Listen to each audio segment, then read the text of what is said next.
Hello everyone, I'm very glad that you listened to my story. Please give me a follow and like the video if you enjoyed it. Feel free to comment and provide feedback so I can improve the sound quality. Yes, I will now continue the unfinished story. Chapter 47, How high is your potential growth value anyway? Going downstairs was indeed a wise choice. Anxiety, excitement, fear, these emotions burned through her entire body like fire.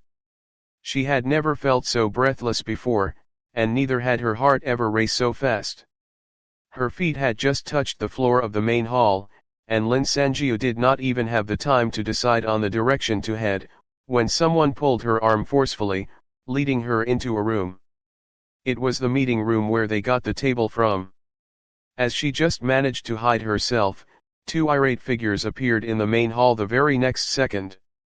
They immediately sped out of the main exit like a violent storm as the meeting room's door was blatantly opened.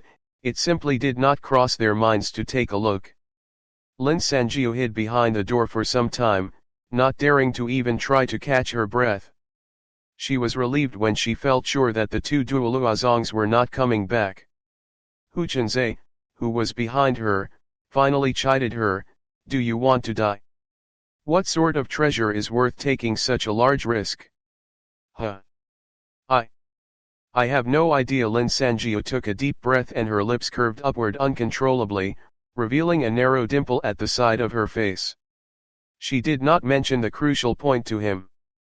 The moment she laid eyes on that choker, her keen senses rang out to her like wailing police sirens, leaving only a single thought in her mind: she must have it. She took out a razor blade card. A simple thought flashed in her mind, and a well-crafted metallic choker fell out from the card. Even though the card was part of Lin Sanjiu's ability, once the card materialized, it was actual, tangible matter. That was the reason it was possible for the special item to integrate with her card. Lin Sanjiu quickly caught the choker as the shiny golden-orange glow it emitted lit up half her face. "It's so beautiful." She didn't know what metal the choker was made of. It had a bright, smooth luster, and light radiated from it like water ripples. A bold palette was utilized with its geometrical design, with sun gold color as its primary theme. It was contrasted with a delicate bright pink and a dash of aquamarine blue. Despite the brazen color combination, it was extremely beautiful. Lin Sanjiu admired it for a while in her hands, then she converted it into a card. Pygmalion Choker. Introduction. The name of this choker is derived from a famous phenomenon in the psychology field, Pygmalion effect, otherwise known as expectancy effect. Just as people would display corresponding behaviors, being subconsciously affected by expectations from others, the wearer of the choker would also be influenced by their companion's thoughts. Instructions. Fasten the choker after wearing. Note: don't force it if you have a thick neck. After that, invite your companion to come up with an ability or trait. You will then be able to express the ability or trait described by your companion. Conditions to note. 1. Only positive mental constructs will work. For example, "he can fly" is permissible, whereas "he will sink in water" will not work. 2. Each mental construct can only be realized once. The ability or trait will last for 5 minutes. It requires a 24-hour recharge period after each use. 3. After a mental construct has been utilized, the strength of the exhibited ability is restricted by the wearer's potential growth value. A person who has a potential growth value of only 5, can only elevate about 30 centimeters off the ground even if he could fly. Nobody can use this item to take over the universe. Please take note, the numbers used are only for reference.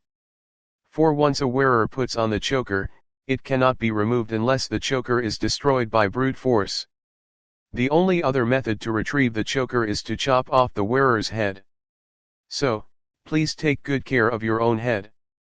5. There are no limitations on the ways you can obtain companions and get them to provide you with their ideas. Hint about spawning spots: this choker appears in locations where team battles occur. As the card provided quite a lot of details, Lin Sanjiu had to swipe upward twice before she could reach the end of the content. Hu Chunzhe, who stood just beside Lin Sanjiu, tried to look away at first to avoid arousing her suspicion toward him.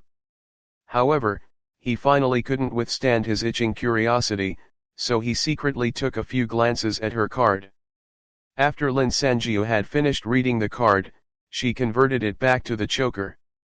Hu Chunzhe immediately urged, "Quick! Wear it on and let me help you test it out." I used to love watching superhero films. Seeing his uncommon, almost heaven-defying treasure, he assumed that it belonged to Lin Sanjiu without a doubt.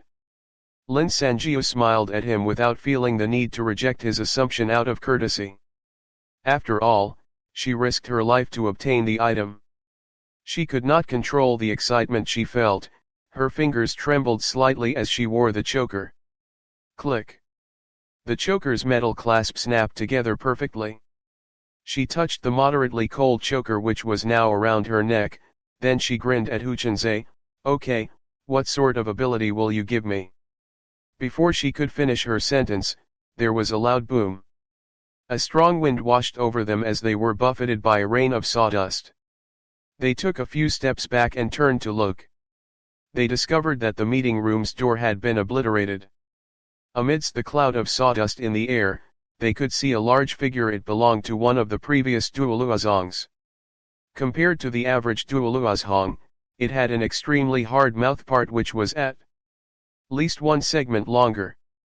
With a single attack, the wooden door and even a portion of the wall disappeared, leaving only a large, serrated hole. The duoluazhong's buzzing voice raised the goosebumps on their skins. "Great! I found you first." Lin Sanjiu stared at it and went into a fighting position. "Take that thing off your neck, and I'll grant you a quick death." Unexpectedly, the duoluazhong did not run away in fear even after seeing the choker. Instead, it let out a cruel laugh. Lin Sanjiu suddenly thought of a possibility when she remembered what Marcy told her before. When people obtain a special item, they usually try to get hints about its usage from the item itself, just like the ability polishing agent. If there were no hints, one had to try to activate it. Once the item has been used once, the user should be able to figure out its effect. However, for items that looked too dangerous or when the user had no clue on how to activate the item, the owner might not even be able to guess the name of the item. Likewise, she was sure that nobody could guess the crux to using this Pygmalion choker was actually dependent on one's companion. Thus, it was apparent to her that the duoluazhong in front of them had no idea about the effects of the item. "Hey, Hu Chunzhe. Before this new world descended, what was the last superhero movie that you watched?" Lin Sanjiu asked, unruffled by the situation. A knowing smile appeared on Hu Chunzhe's face. He wiped off the blood stain and dust on her spectacles and said, smiling, "Iron Man." "Okay, let's test it out." Lin Sanjiu beamed, showing her dimple. The duoluazhong had a faint inkling that things were about to get nasty. It swung its mouth part, getting ready to charge forward. It saw Lin Sanjiu's fist glow with a white light. Suddenly, he felt a blast of air currents like that of a tornado, accompanied by an explosive boom, and the blast hit him. The duoluazhong did not even have the chance to attack. It disintegrated into fine dust just as with half the building. The remaining half of the building wobbled for a few moments as if it were drunk. Then, a few broken bricks, concrete pieces, and sawdust fell successively. Hu Chunzhe sat on the ground, startled by the blast. He looked at the back of the woman in front of him. He only regained his senses after some time, muttering, how high is your potential growth value?" Chapter 48, When Septimus was by himself. They heard a faint sound of an explosion in the far distance and felt the ground shook for a moment following that explosion. Septimus wiped the perspiration from his forehead while he turned to look behind him. In the darkness, all he saw was the vast ruins of the city, disfigured by the intense heat that enveloped around them. Other than that, he did not spot any peculiarities. After exhausting all their energy, running continuously for 10 minutes at their maximum speed. The 4 members of the squad were now very far from the spot where they were separated from Lin Sanjiu. The number of Duoluazongs chasing behind them had long dwindled to less than half the original sum, and the remaining few were quickly killed off with the joint efforts of Griselda and Gaofei. Blood and pus spurted, sprayed, and splattered everywhere, creating a literal path of bloodbath behind the few of them. Fortunately, they were out of danger, for now. Panting heavily, Gaofei plopped down on the floor, wiping sweat off his face as he commented, "Even though it isn't right for me to say this, if Luther's friends didn't get into trouble then, we might not have escaped so easily." Septimus's face visibly darkened when he heard these words. He gave his face a rough wipe and remained silent with a somber expression. Not far from him, Su Xiaoyang stood quietly with Griselda, guarding her like a bodyguard. "I am bad with words, please don't take it to heart." Gaofei felt the inappropriateness of his words when he saw Septimus's expression. Even though she is gone, she was a kind person. Don't forget this, she sacrificed her life to save others. Septimus raised his hands to cover his eyes. After a while, he placed his hands down and pretended as if he was composed, but the corners of his eyes were still red. Gaofei felt bad when he saw him acting in that manner. He sighed and said, "You're both good people. If you didn't yell for us to run, I would have been dead meat by now." When he heard this, Septimus gave a wan smile, shouting, "A sentence is not that big of a deal. If you didn't take the initiative to stay at the rear of the group with me, who else would even cover my back?" Gaofei got a little emotional as he spoke and gave Septimus's shoulder a slap. "I think you should be about the same age as me, right? Why don't we become sworn brothers when we get back?" The teenager laughed candidly, and before Septimus could reply, he continued willfully, "I am 17 this year, my birthday is in July. What about you? You're younger than me by 2 months. Ha, then you should call me big brother. Don't worry. I think you should have noticed that my ability is quite useful and practical. If you are in trouble, I'll definitely help. Stop your jibber jabber. Are you done resting?" Su Xiaoyang interrupted him suddenly, "Let's go." Before they stopped to rest, Su Xiaoyang had made it clear that they will have to make a detour before they return to Oasis to inform the executives to send more backup to help eliminate the Duoluazongs. Even though the girl tried her best to sound threatening, her sweet adolescent voice made each word sound much milder, so Gaofei didn't mind complying. He dusted himself off and stood up. All of you can leave first, you don't have to be bothered with me," Septimus said suddenly, giving a feeble smile and avoiding Gaofei's shocked expression. "What are you saying? If you stay here alone, you'll be eaten by Duoluazongs. Even if I tried my best to keep up, I will just slow you down." Septimus sighed softly and confessed reluctantly, "Actually, I sprained my leg just now. Basically, I can't even stand up right now." Su Xiaoyang exchanged a glance with Griselda when she heard what he said. Gaofei cursed and hauled Septimus up by his arm. "So that was it? You had me thinking that it was something worse. You just hurt your leg, do you have to act like you're going to prepare to sacrifice yourself? I'll carry you." "That won't do.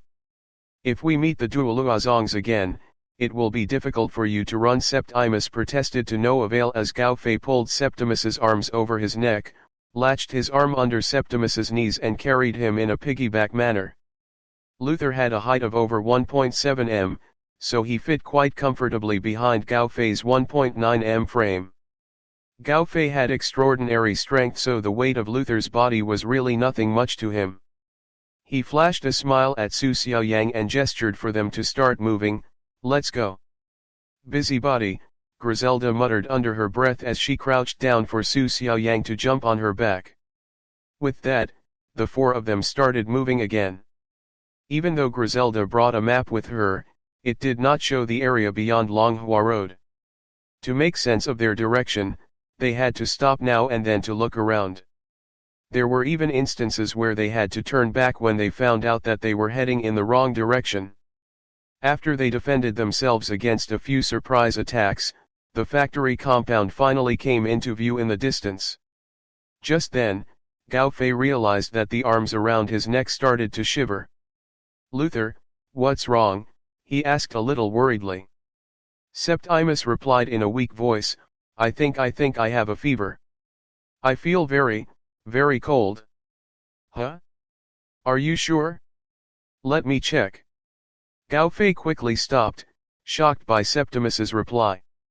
At the same time, Su Xiaoyang also turned to look behind. Everything happened in a split second. It was so fast that no one could even react in time. Gao Fei's neck was suddenly torn open as arterial blood sprayed in all directions, creating a shower of blood. With his throat severed, blood gushed continuously into his trachea. Gao Fei could not say a single word. He struggled and only managed to make a few gurgling sounds. His bloodshot eyes burned with fury, and as he stood tottering near the brink of death, he tried his best to reach for his back. Septimus slid down from Gao Fei's back nimbly, holding a blood-covered knife. He stared expressionlessly at Gao Fei, who was withering in pain, then he lifted his leg and delivered a kick to the back of Gao Fei's knee. Bam! Just like that, the tall figure fell to the ground, stirring up a cloud of dust. Blood poured out from Gao Fei's neck, and soon he stopped moving. Under the silent night sky, the cloud of yellow sand dust obstructed the view of the bloody, gruesome aftermath. As the sand settled again, it revealed Septimus's serene expression on Luther's face. Su Xiaoyang was totally stunned. She gripped Griselda's clothes tightly as she turned pale. It took a while before she could react properly to what had happened. "Why did you kill him?" She only realized how dry her throat was after she spoke. "Huh, you're asking me?" Septimus scratched his face with some annoyance. "I thought you would have figured out once you see this." He paused for a moment, then his eyes gleamed with a hint of humor. "Even though I don't know the reason, there can only be 3 survivors in our squad, right? Team leader, it is the 3 of us here, no?" Su Xiaoyang furrowed her brows. She did not question how he knew that information, but instead asked, "What if your friends are not dead?" "If that was the case, I'll just kill them both. I'm sure it'll be easier than dealing with Griselda." Septimus took 2 steps to the left, carefully avoiding the blood that was still spilling out from Gao Fei's corpse. The atmosphere had frozen for a moment before Su Xiaoyang commanded curtly for Griselda to continue walking. After that, she turned to look back at Septimus. "You better watch out." Turning back to the front, not intending to give Septimus another gaze, she said, "Don't talk to me when we're back at Oasis. I don't like you." Chapter 49, Marcy's Crisis. 30 minutes before, when Lin Sanjia was trying to carve out a bloody path through the sea of Duoluazongs and when Septimus was still running for his life with the others, Marcy sat in the infirmary. She packed up the first aid equipment and placed them back into the refrigerator. This infirmary is most likely the last place in Oasis, perhaps even in the entire Shanghai Municipal, with a working refrigerator, Marcy thought to herself, feeling somewhat impressed. Under such high temperatures, syringes would melt, drugs would lose their potency and stability, and rubbing alcohol may even explode. The only way to properly store these medical supplies now was to keep them in a refrigerator. She recalled the first aid box she had found in a small pharmacy. To think that she had nearly tried to use those moldy bandages in the first aid box on Luther's open wounds previously. She was really too anxious at that time. Thankfully Haziji gave them his medicine. "Hey, you're still here."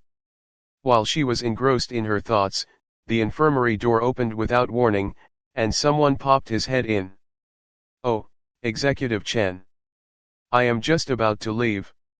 Marcy smiled and closed the refrigerator door. Chen Jinfeng walked in, sat down in a chair by the examination table and remarked, "I met Tai Dao in the corridor just now. What you did with the bandaging looked professional. What was your job before?" "I worked in a laboratory," she replied briefly, not expecting that it would pique Chen Jinfeng's interest even more. "Oh? What's your research field? Life sciences, Marcy said curtly. Executive Chen, you can continue sitting here, I am leaving first. Before she could finish her sentence, Chen Jinfeng suddenly grabbed her wrist when she walked past him. He smiled at her, you don't have to leave in a hurry, I still have something to say to you. Marcy pulled back her hand quickly and looked at him. After he had paused for a moment, Chen Jinfeng acted indifferently to her reaction and continued, come, sit down, Sai. Let me tell you something. In Oasis, we don't have a lack of talented people in different fields. The only thing is that we don't have a doctor. We have a nurse who works in the infirmary.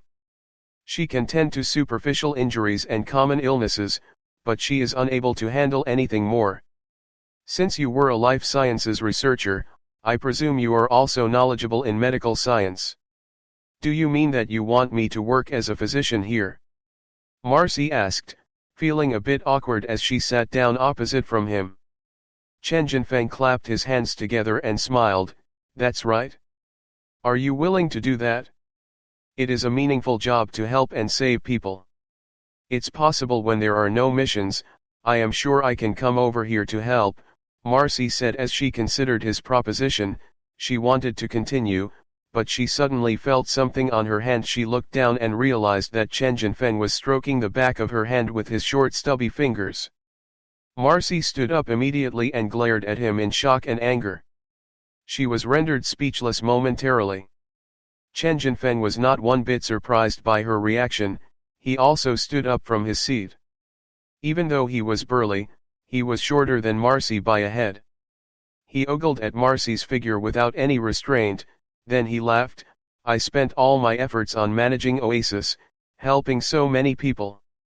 But I feel very lonely. When I first saw you, I felt that you were different from everyone. As he said this, he walked over to the door. Click. The door was locked. What the hell are you doing? Marcy panicked a little and quickly scanned her surroundings for something she could use to defend herself. Don't be scared. I just want to talk to you. As he said this, he walked over and sat on a small bed in the infirmary. He looked at Marcy and gave her an unsavory smile. There are not many humans left in Oasis, or rather the entire world. For human civilization to recover, it is not enough to rely on just the survivors. We must think about the next generation. So, the next step in my plan is to appeal to everyone to liberate themselves from the conventional taboos between men and women. He patted the bed, signaling for Marcy to sit down beside him. Without giving him a single glance, Marcy raced to the door like the wind. She reached for the lock and twisted it open easily. However, when she tried to open the door, it didn't budge no matter how hard she pushed. Could this be his ability?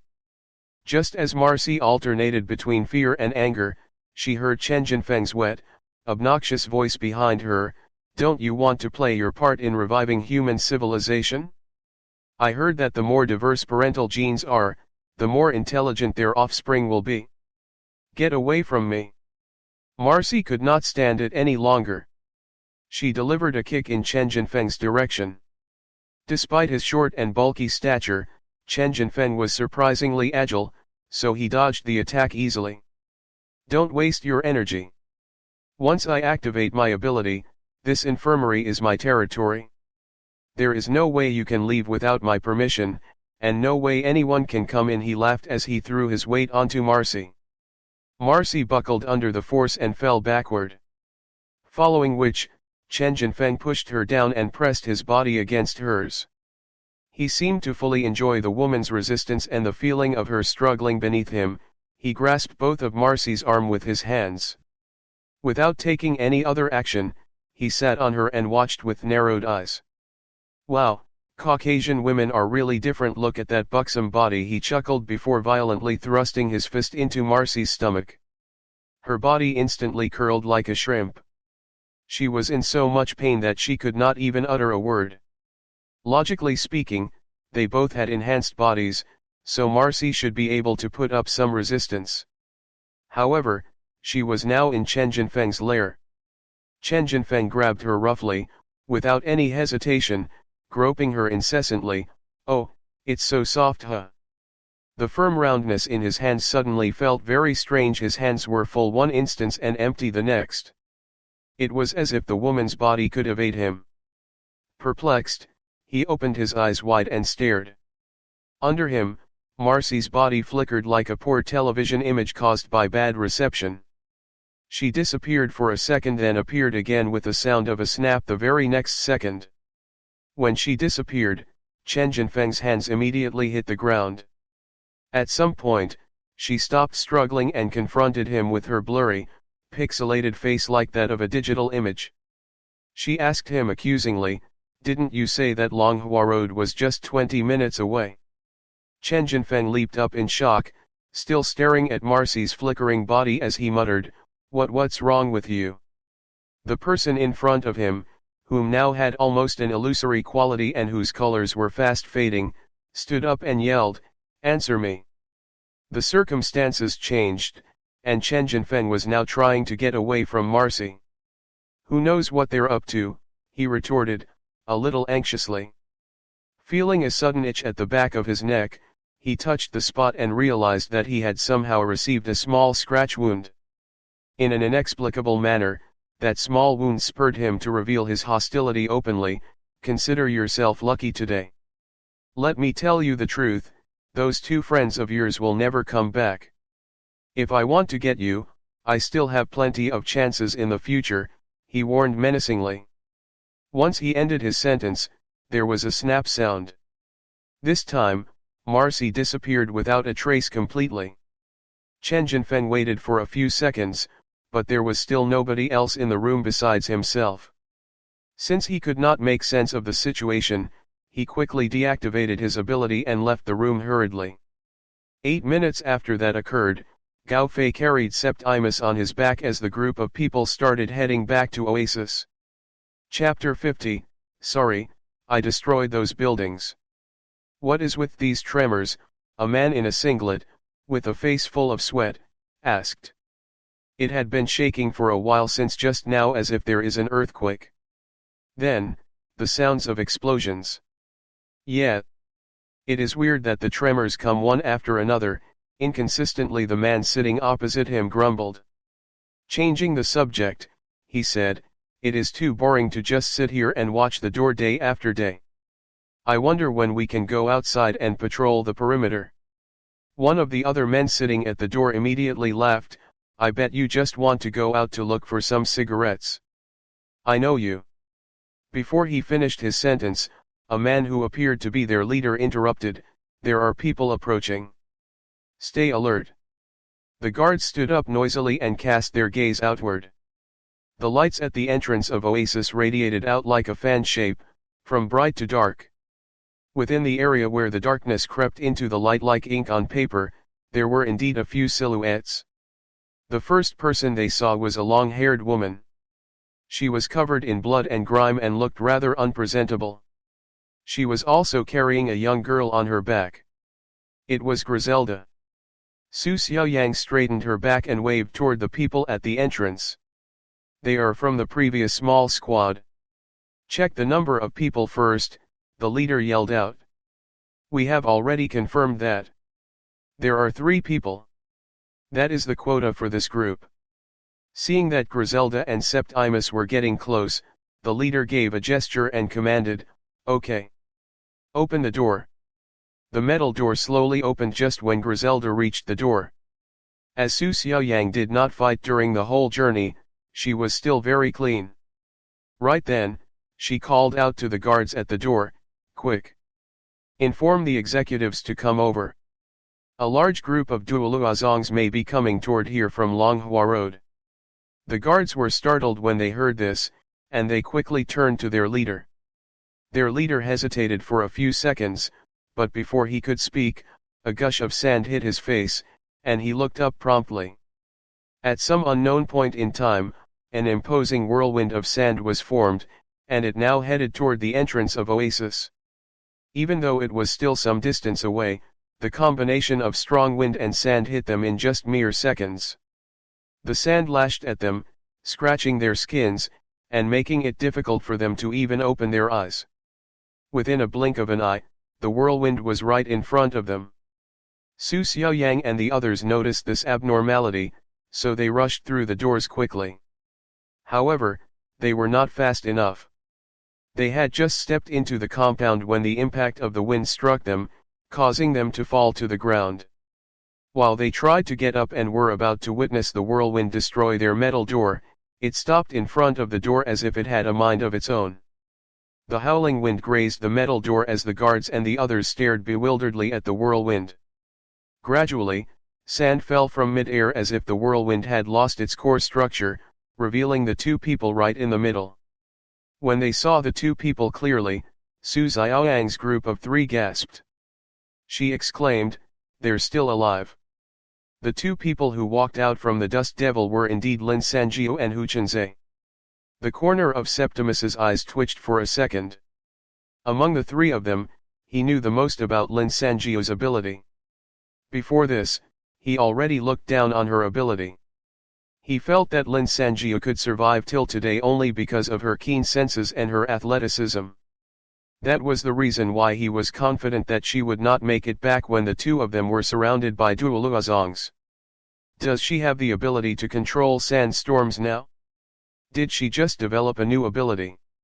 Tui-ug. Tui. Tui. Just when everyone was still eyeing them in astonishment, Lin Sanjiu's behavior stood out. Like a cat with an aversion to water, she started spitting profusely while dusting sand off her face. "Hu Chunzhe, what kind of rotten idea is this? There is sand in my eyes, mouth, and ears. In the movie, the energy repulsors don't stir up this much sand." Hu Chunzhe's condition was not much better than Lin Sanjiu. The lens of his spectacles was covered entirely by sand. Even though Iron Man could fly, the Pygmalion choker could only fulfill one ability. Consequently, in order to move quickly and eliminate as many duoluazongs as they could, Lin Sanjiu tried to manipulate the air around them to create a forward-thrusting air current. But they didn't expect the horrible side effects. Isn't that obvious? Anyway, is the 5 minutes up? Huh. Team leader? Septimus. Lin Sanjiu lifted her head, unaware of what had happened. Why are you here? Wait, isn't this Oasis? We are back at Oasis. The ground of people at the entrance stared at them, dumbfounded. Su Xiaoyang finally spoke, "What happened to you? How did you survive?" Lin Sanjiu, who was covered from top to bottom with sand, just like a terracotta soldier, chuckled at her words. "I think I may have overdone it a little. I destroyed a majority of the buildings from Oasis to Longhua Road. You don't have to worry about the duoluazongs. Most of them are either dead or have fled. There are not many left." Almost as if to prove her words, a tall building in the distance crumbled to the ground. The crowd was stunned. Septimus was the first one to react. He gave Lin Sanjiu an evil eye and said, "Please give us a warning before you do such a thing next time." Then, he sighed as if he was relieved. This drew glares from Su Xiaoyang and Griselda. Lin Sanjiu continued chuckling as she pulled Hu Chunzhe toward the door. "Sir, the number of survivors exceeded the quota. What should we do?"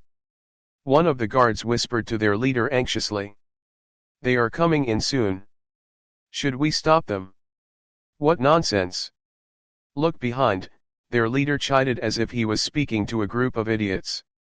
The man turned to look and realized that the open space in the factory compound was now filled with a large group of people, pointing their fingers and stretching their necks, trying to find out what had just happened. Su Xiaoyang's warning had created quite a commotion. That was made worse when everyone saw that horrifying dust devil heading their way. Even though Lin Sanjiu already stopped its advancement, the building by the entrance was already dyed yellow by the sand. Besides, do you have the confidence to defeat that woman? Bring an executive over right now, the leader instructed quietly. We are not going to take the blame for this. Enlightened, the man replied, "Oh, I will go right now." Their conversation was overheard by Su Xiaoyang and the others. Su Xiaoyang called out angrily, "Uncle Chen." At the same time, the guards turned and found Chen Jinfeng standing behind them, with a grim expression. Chapter 51, Do You Want to Work With Me? Starting from Lin Sanjiu, the members of Su Xiaoyang's squad were hailed as heroes. As they made their way to the building where Chen Jinfeng's office was, the crowd cheered. In front of the public, Chen Jinfeng commended them, smiling splendidly. But the moment he turned his head to lead the way, the smile instantly slipped off his face, leaving a sullen expression. Ever since he became an executive, this was the first time he felt so uncertain about the situation before him. It wasn't a difficult thing to have them killed in action because even if they survived this mission, he still had other chances to do them in. His primary concern was that they might stir up trouble when they regrouped with Marcy. In the past, he would have full confidence in himself to resolve the issue and keep it under wraps. However, he did not anticipate Lin Sanjiu displaying such a powerful ability. That was the cause of his apprehension. He could only blame this on the inaccuracy of the information he was given. That person told him about the woman's card ability, her companion's shape-shifting ability, and even some of their stats, but nothing pointed to them having any practical fighting abilities. Executive Chen, do you know where is Marcy? Just then, he heard Lin Sanjiu's voice from behind him. Chen Jinfeng was startled for a moment, but after some quick thinking, he replied mildly, I'm also looking for her. If you do see her, please tell her to look for me. I would like her to work at the infirmary. Oh, Lin Sanjiu answered curtly, sounding somewhat doubtful, but she did not say anything else. As they walked along the dimly lit corridor, a surreptitious smile suddenly crept across Septimus's face. They soon reached Chen Jinfeng's office. After Chen Jinfeng said a few poignant words in remembrance of Gao Fei, he ordered one of his men to bring in a few boxes full of supplies as a reward for the team. When Lin Sanjiu looked at the contents, she discovered that there was a good mix of useful items in the box. Aside from the many packets of undamaged vacuum-packed food, there were also quite a few daily necessities and other paraphernalia like pens, torchlights, batteries, etc. As Lin Sanjiu lacked neither food nor daily necessities, she searched the boxes casually and was surprised when she found a tube of cockroach gel bait at the bottom of one of the boxes. Along with humans, cockroaches also managed to survive the high temperatures of hyperthermal hell.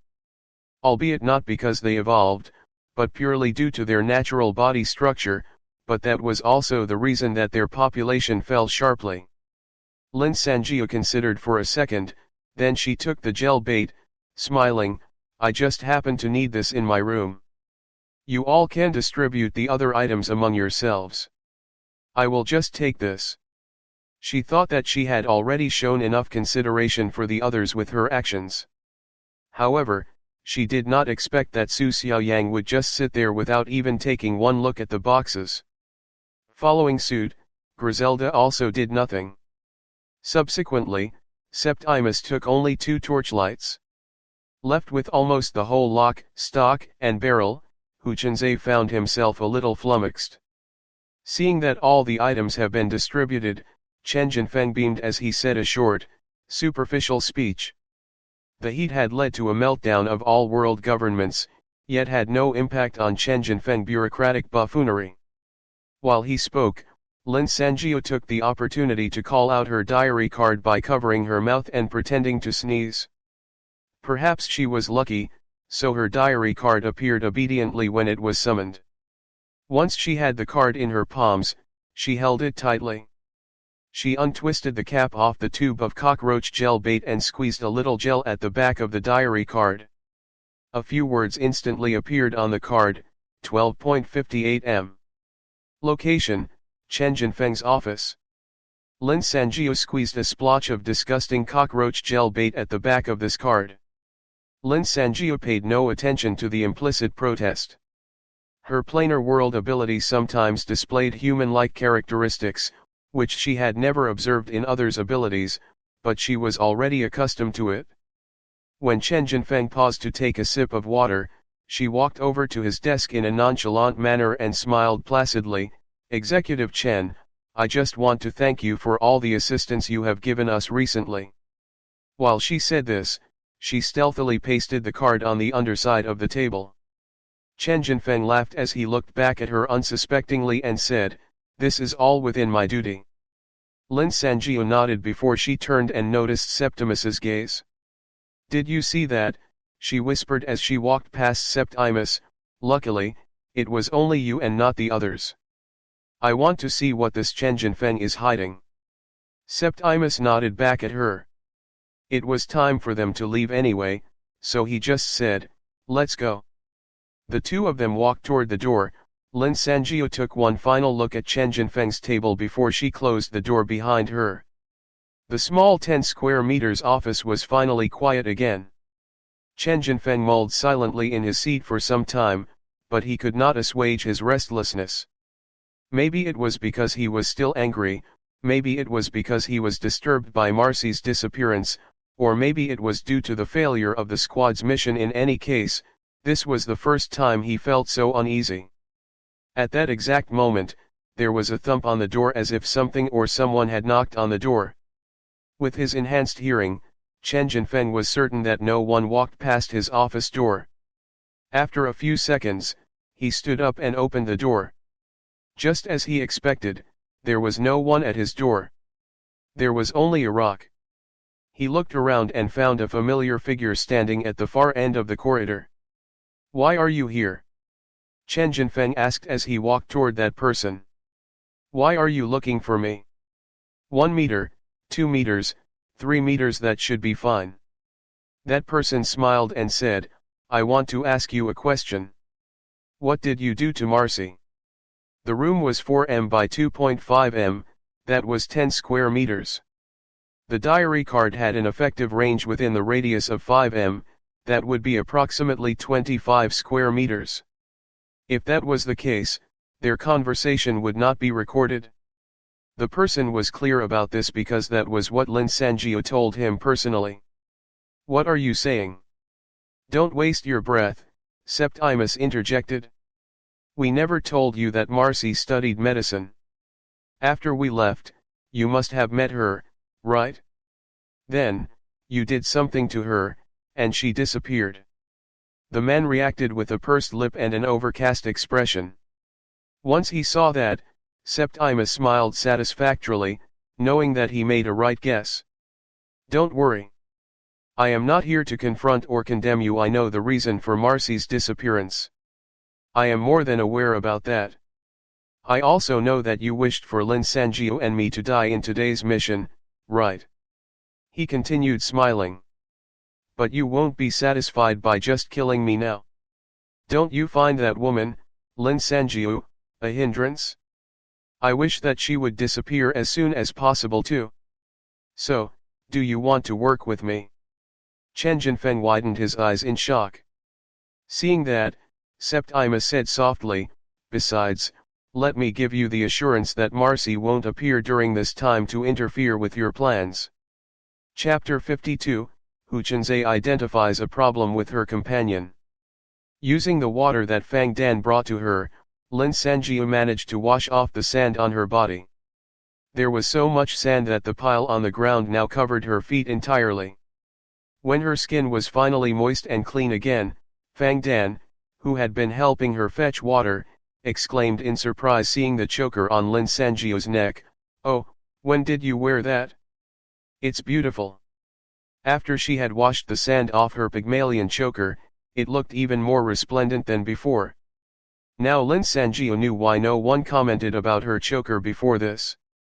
Previously, she was covered in sweat, so her entire body was encased in sand. Almost no one could tell the color of her hair, let alone the choker on her neck. After she bathed and wore a fresh set of clothes, Lin Sanjiu let down her hair and tried to use it to cover her choker awkwardly. Moments before, Fang Dan had mentioned to her that Hu Chenzhe was receiving treatment in the infirmary. From what Chen Jinfeng had said, it was possible that Marcy could be there as well. With that in mind, Lin Sanjiu pushed open the door to the infirmary. When she entered the room, a young man with a well-bandaged leg was lying in the small bed of the room. "Are you the only one here?" Do you have to sound so disappointed? Hu Chunzhe sat up and wore his spectacles, feeling a little peeved. Are you looking for the nurse? She just went out. No, I'm looking for Marcy. It's so weird, I just can't find her anywhere, Lin Sanjiu replied as she searched around the room. She quickly found a roll of bandages in a cabinet and asked, "How's your wound? It doesn't hurt so much now. Oasis is quite big, so it isn't unusual that you can't find her." Hu Chunzhe answered casually. "Oh, I want to tell you another thing." He suddenly paused midway in his sentence when he looked up. Lin Sanjiu's jet black hair flowed over her shoulders like water, her pair of amber cat-like eyes shone brightly. She actually had a very feminine appearance, but when he saw the snow-white bandage around her neck, it suddenly gave her a cool, intense vibe. Even though she did not possess a conventional beauty, she did have her own charismatic allure. "Hey, if I do this, you can't see my choker, right?" Lin Sanjiu patted the bandage on her neck. "Why are you looking at me like that? What do you want to say?" Well. Hu Chunzhe tried to calm down his thumping heart as he said, slightly flustered, "Actually, my lie detection ability went up one level." Lin Sanjiu's eyes glowed, and just as she was about to congratulate him, she suddenly heard a voice saying, "So you're here. Xiaoju." The door swung open, revealing Septimus's face. He was just about to say more when he realized that Hu Chunzhe was also in the room, so he immediately withdrew the words he wanted to say. Without suspecting anything, Lin Sanjiu smiled and asked, "What's up?" Septimus held his expression for a second as the necessity to speak honestly weighed on him like a rock. He thought for a while, then he smiled, "It's almost morning, so let's go for breakfast together later." Hu Chunzhe grabbed a glass of water and swallowed his medicine, indifferently. It was obvious that such mundane words will not raise any alarm. "Okay. Oh, do you know where Marcy is?" Septimus's heart skipped a beat. He certainly knew where Marcy was. When he was running for his life, he strayed too far from Marcy. If Marcy disappeared because she was too far from Luther, then obviously, Luther had to activate his persona separation ability again before Marcy will reappear. Septimus was fully aware of this, but he wished that he could just forget that fact at that very moment. That was because excuses like, "I don't know, maybe, someone called her away to do something, or even perhaps, she will just pop up later" would definitely be judged as a lie. It meant that he had to either skip the question or just tell the truth. Hu Chunzhe finished the water in his glass with one gulp and also started to look at Septimus.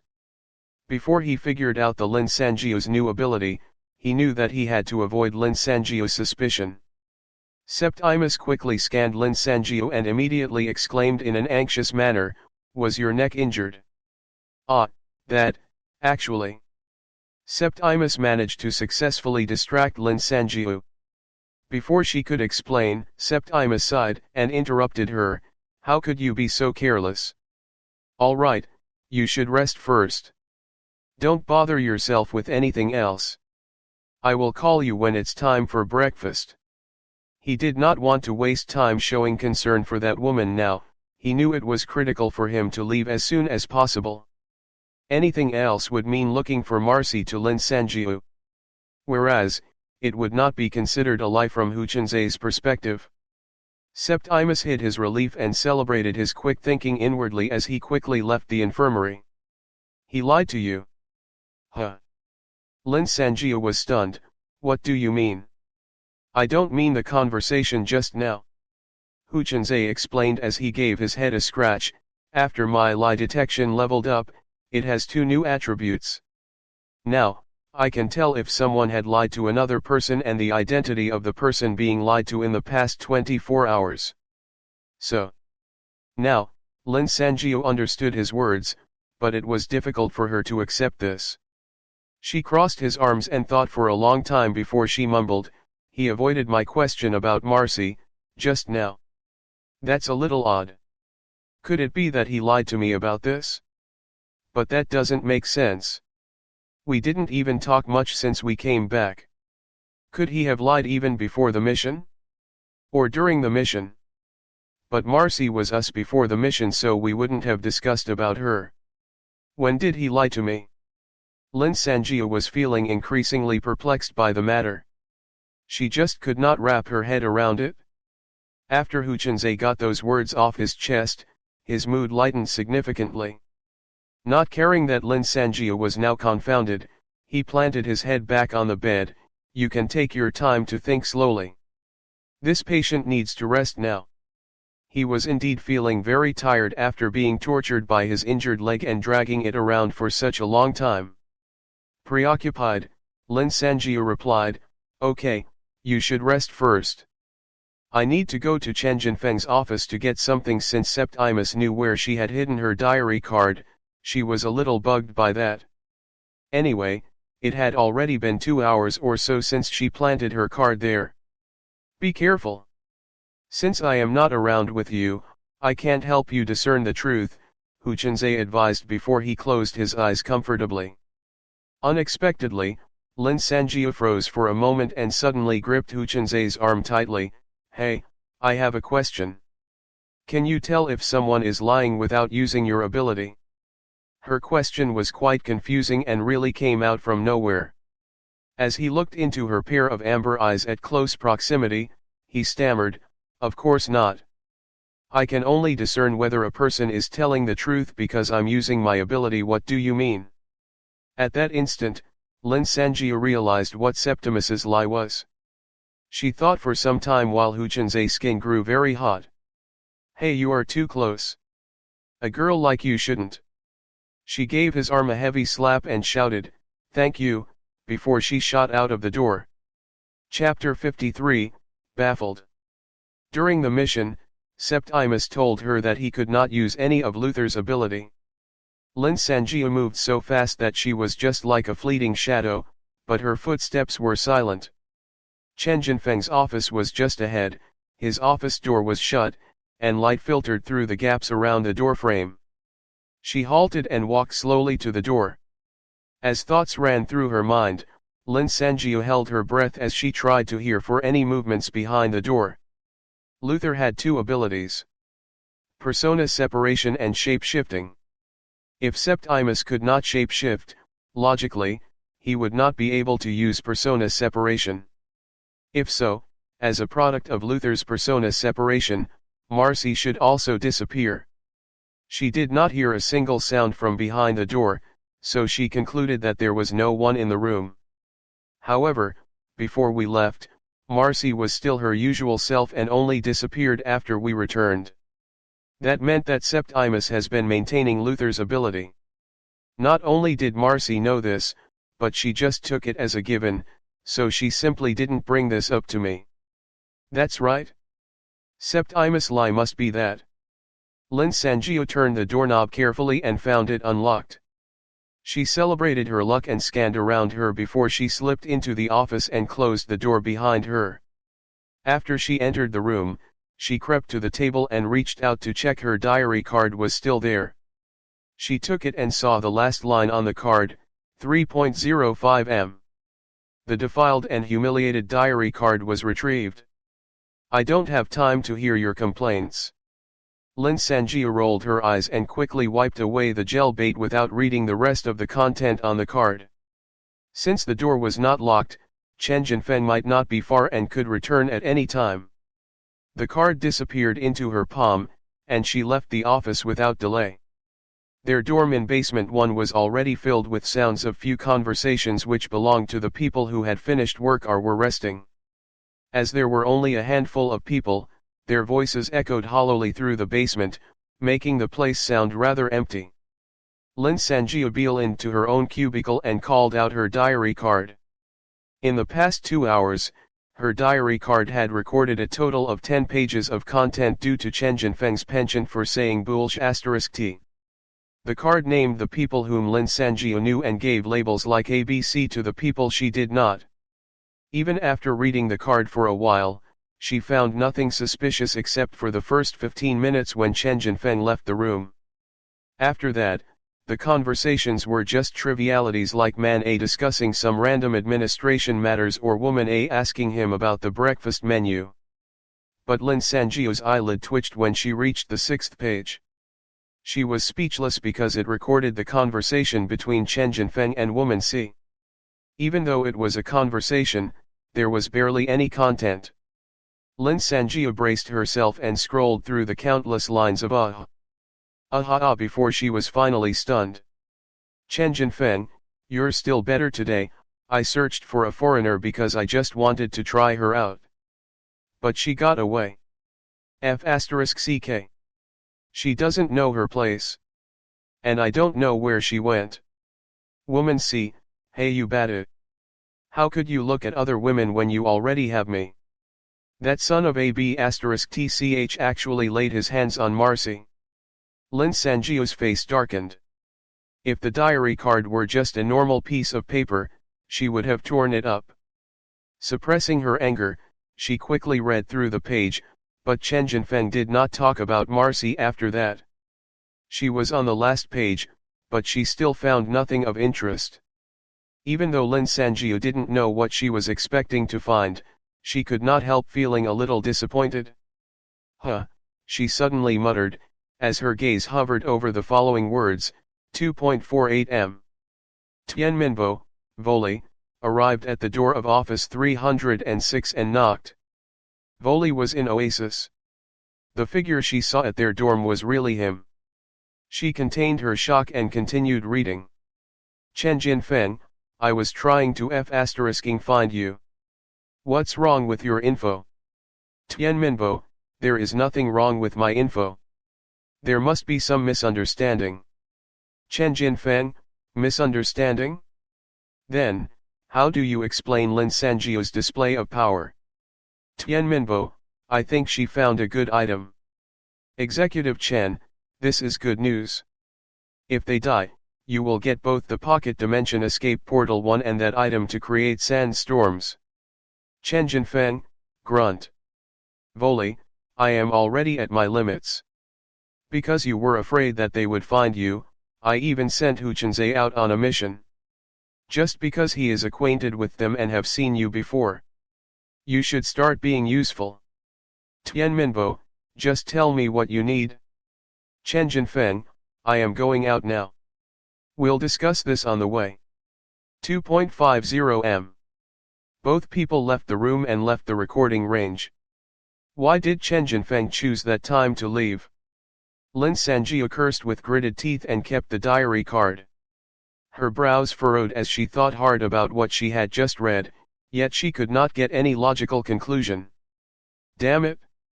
I am not going to think about it. I will just wallop Voli and Septimus, then we'll see if they talk. She got down from her bed moodily. If she couldn't make sense of it, she'd just follow her intuition. Just as she lifted the curtain to go out, she nearly collided with another person. She was stunned when she looked up. The person in front of her had a head of fluffy red hair and faint freckles on fair skin. Isn't that Marcy? Xiaoju, you're hurt. Marcy was just like before, she had the same tone and mannerism, cough. Septimus ran too far from me, so I disappeared as I was not within the effective range of his ability. I only regained my corporeal form after you both came back. You must have been worried. Lin Sanjio's keen sense gave her a sudden jolt, and Lin Sanjio stared back at Marcy suspiciously. She was about to speak when she suddenly spotted someone approaching them. It was Septimus. From what it seems, they came to look for her together. Now Lin Sanjio was totally baffled. If Septimus transformed into Marcy to deceive me, who is acting as Septimus? Could it be that Marcy really came back? She looked at Marcy as she tried to test her, hesitatingly. When we were away, did anything happen? She only read about this matter from her diary card a few minutes ago, so no one else should know except for Marcy, herself. Marcy's expression changed instantly, and she gave an angry harumph. Something did happen, but I am okay. That bast *RD, Chen Jinfeng, will definitely have to pay for what he did sooner or later. A sense of relief washed over Lin Sanjiu as Macy's answer matched her expectations. She gave a long sigh before giving Marcy a hug. "I thought you'd never come back." Marcy laughed and hugged her back. Lin Sanjiu eyed Septimus, who was just nearby, then she whispered, Can Septimus use Luther's ability?"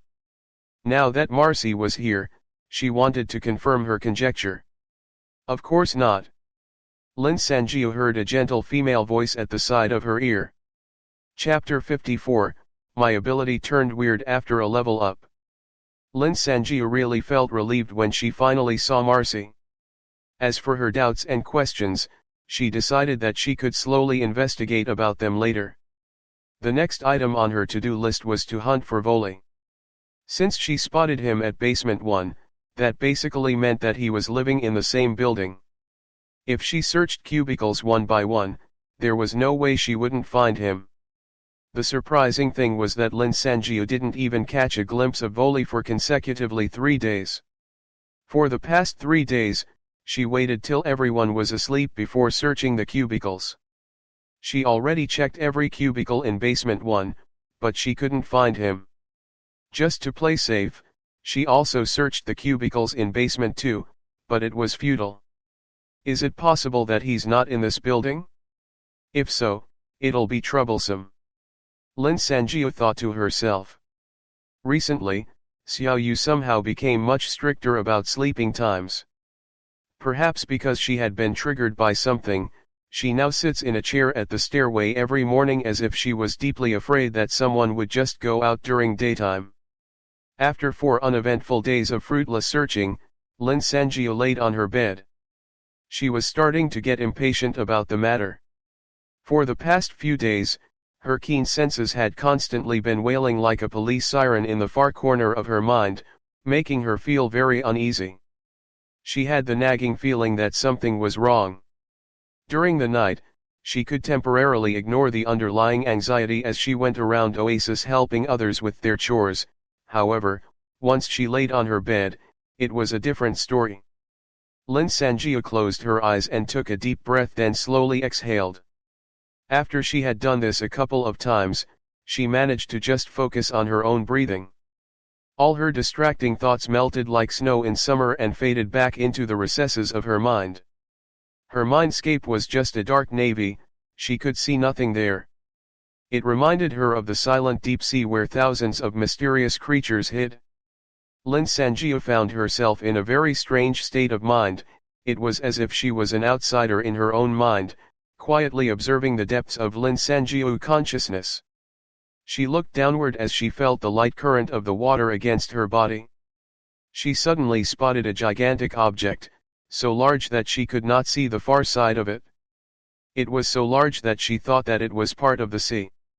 The gigantic object seemed to have possessed a sort of magnetism which pulled Lin Sanjiu toward it. She headed toward the object faster and faster. Just when she thought she was about to collide with it, there was a huge boom, and the object broke through the surface of the water. At the same time, Lin Sanjiu opened her eyes abruptly and sat up, panting heavily. Her keen senses had leveled up. How has it changed? Let me see. Lin Sanjiu closed her eyes and controlled her breathing again and once again entered that meditative state. School of higher consciousness. Just as if a violinist knowing how to perform mean klein act music, or a soccer player knowing how to dribble across the field, that name appeared within her mind naturally. Even though she only sat up for a fraction of a second, when Lin Sanjiu entered her mindscape once again, she found that it had totally changed. When she opened her eyes, she realized that she was sitting on a small stool and there was thick children foam mat under her feet. There were many toys scattered throughout the room, such as teddy bears and toy cars and others. When she looked at her hands and found that she was holding an educational picture chart. There was also a red flower brooch pinned on her chest. It looked extreme strange on a grown woman like herself. What is this place? Hello, dear students, a warm, enthusiastic female voice filled the room. Startled, Lin Sanjiu looked up and saw there was no one other than herself. There was a movie projector screen at the front of the room, and a voice suddenly came from the two speakers beside the screen. "I am your kindergarten teacher, Mrs. Manas 1. I want to congratulate all of you on your graduation to the next level in keen senses and successfully enrolling into the School of Higher Consciousness." Lin Sangio's mouth hung open as she looked around the room. Beside herself, there were still a few small stools around, but there were only other toys sitting on the stool: a teddy bear, a Barbie, and a Transformer figurine.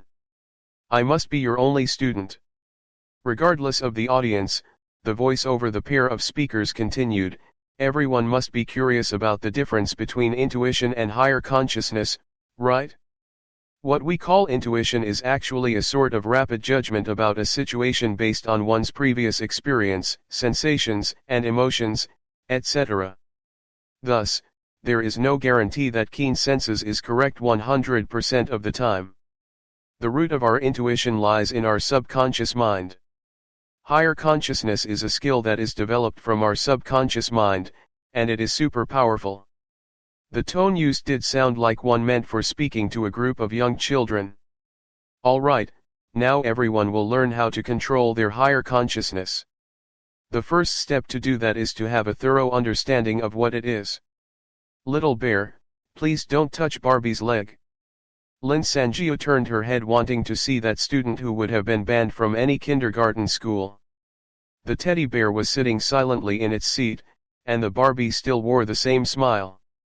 Okay, just as expected, our Lin Sangio was successfully distracted by my words. Humans are just that odd. Despite being in a highly unusual environment, any information worth of gossip still steals their attention like this, the speaker said gloatingly. This teacher. She's totally full of sh*t. This is because human consciousness is affected by your inherited genes. A person's consciousness is inherently attuned to topics that involve human reproduction. Did you know?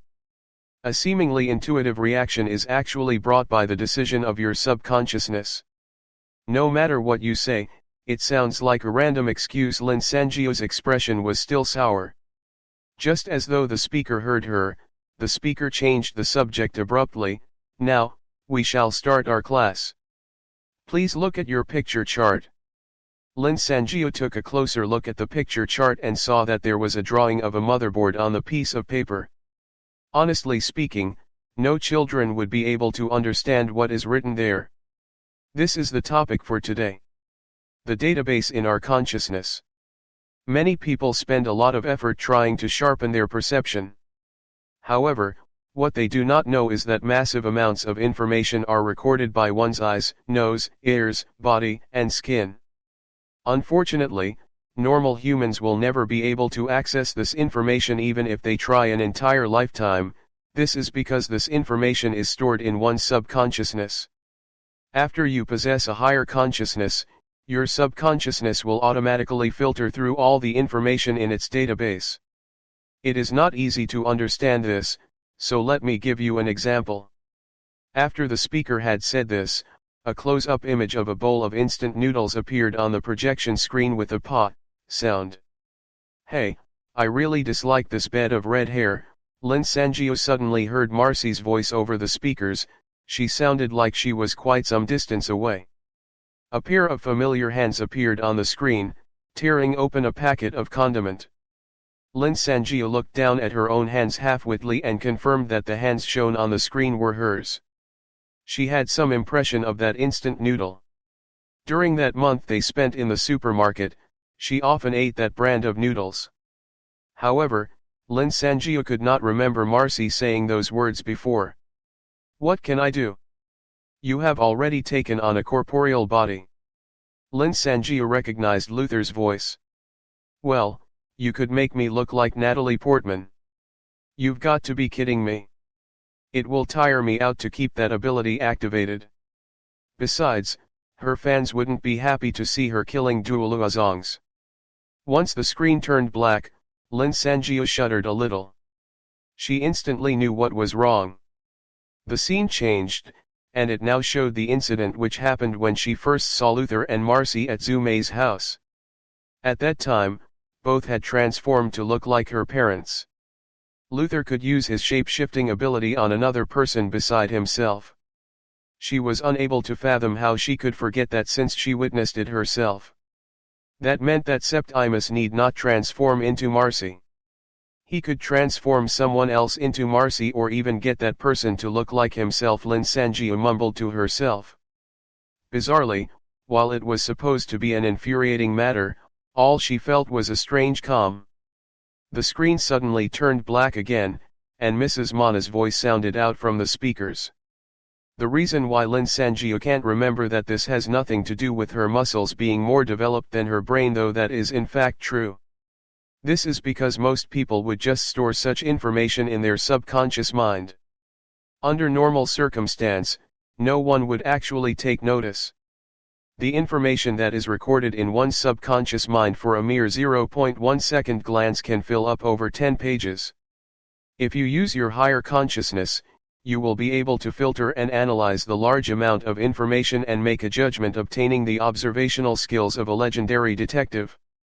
But of course, you must know that you will use up a lot of your ability power to use higher consciousness to assess the information in your subconscious mind. With that being said, I hope that all my students are prudent about it. Unless it is necessary, don't conveniently access that database, okay? Alright? That's the end of our kindergarten class. I hope everyone can use their new knowledge and quickly enter elementary school. Class dismissed. So, it just ended like that. Lin Sanjia still had many questions to ask, but she ran out of time. The voice disappeared. Following which, the entire scenery faded. When she opened her eyes once again, she was back in her tiny cubicle. Chapter 55, The Reason He Shouldn't Be Killed. Once Lin Sanjia came out from her school of higher consciousness, Lin Sanjia, who spent all her energy, fell into a deep slumber almost instantly. She did not know how long she slept, but she woke up when it was already the set time to wake up. The current Septimus is not the real deal. This thought surfaced once she opened her eyes. She had no doubt about it. Xiaoju, you're awake too. She lifted her curtains at her doorway and stepped out. Coincidentally, she met Fang Dan, who came out of her own cubicle at the same time. Lin Sanjia scanned Fang Dan from head to toe and tried to call out the information in her subconsciousness. She immediately understood what Mrs. Manas meant. A horrifyingly astute observational skill combined with her heightened five senses, her eyes, ears, skin, every second, every moment, they were recording massive amounts of information from the outside world. It was as if she had opened a door that she did not even know existed. If you dislike that person so much, you should just reject him directly. After gathering a few information from the database of her subconsciousness in her mind, Lin Sanjia somehow blurted that out. Huh? What do you mean? Fang Dan's face suddenly turned red. Lin Sanjia shot her a glance, and even if you walk beside me, your suitor might still follow you. Hey?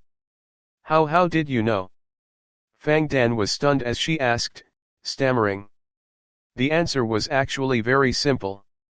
When Lin Sanjia was still asleep, there wasn't sound coming from Fang Dan's cubicle. However, once Lin Sanjia got out of her bed, there was a squeak from the bedboard from adjacent cubicle. Thereafter, Lin Sanjia heard Fang Dan rushing to the doorway. Clearly, Fang Dan was waiting for Lin Sanjia to come out. At this moment, Lin Sanjia was like a command center giving out instructions. Her single thought evoked all the information recorded by her body even when she was asleep. Needless to mention, she also drew out the information she recorded the exact moment she pulled open her own curtains.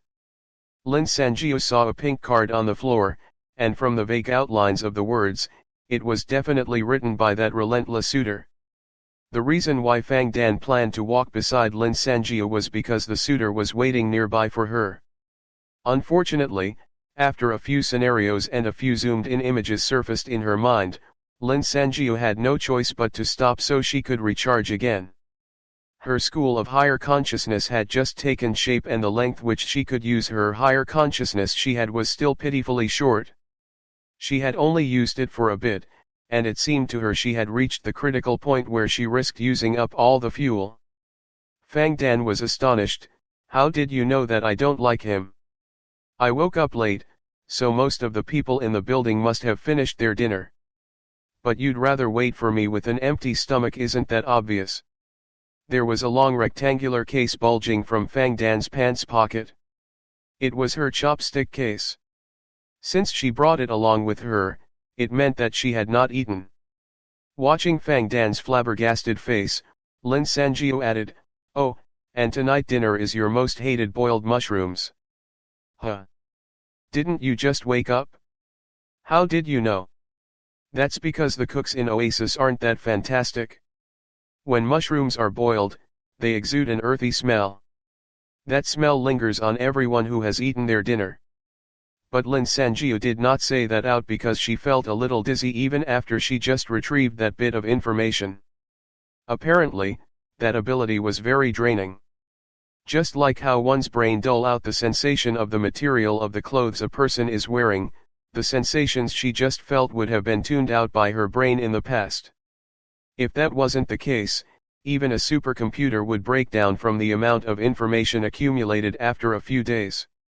However, she now felt that all that information was processed as a unified whole and was being skillfully downloaded in the depths of her mind. If her ability was strong, she was sure that she could retrieve even more information from her subconscious mind. If it wasn't for the limitation in fuel, it would be an extraordinary ability. Both Septimus and Marcy seemed to have gone for dinner without her. As Lin Sanjiu and Fang Dan headed for Basement 1's exit, Lin Sanjiu turned to look at Fang Dan, who looked as if she was prepping herself to meet her greatest enemy. Lin Sanjiu laughed, "Hey, I will help you get rid of your suitor, can you also help me out?" Fang Dan was extremely grateful, though Lin Sanjiu was unsure why she hated that pitiful suitor that much. "Just tell me what you need, I will do my utmost to help you. During dinner, can you look for Marcy and tell her that you have a headache? Then, go with her to the infirmary to get some medicine."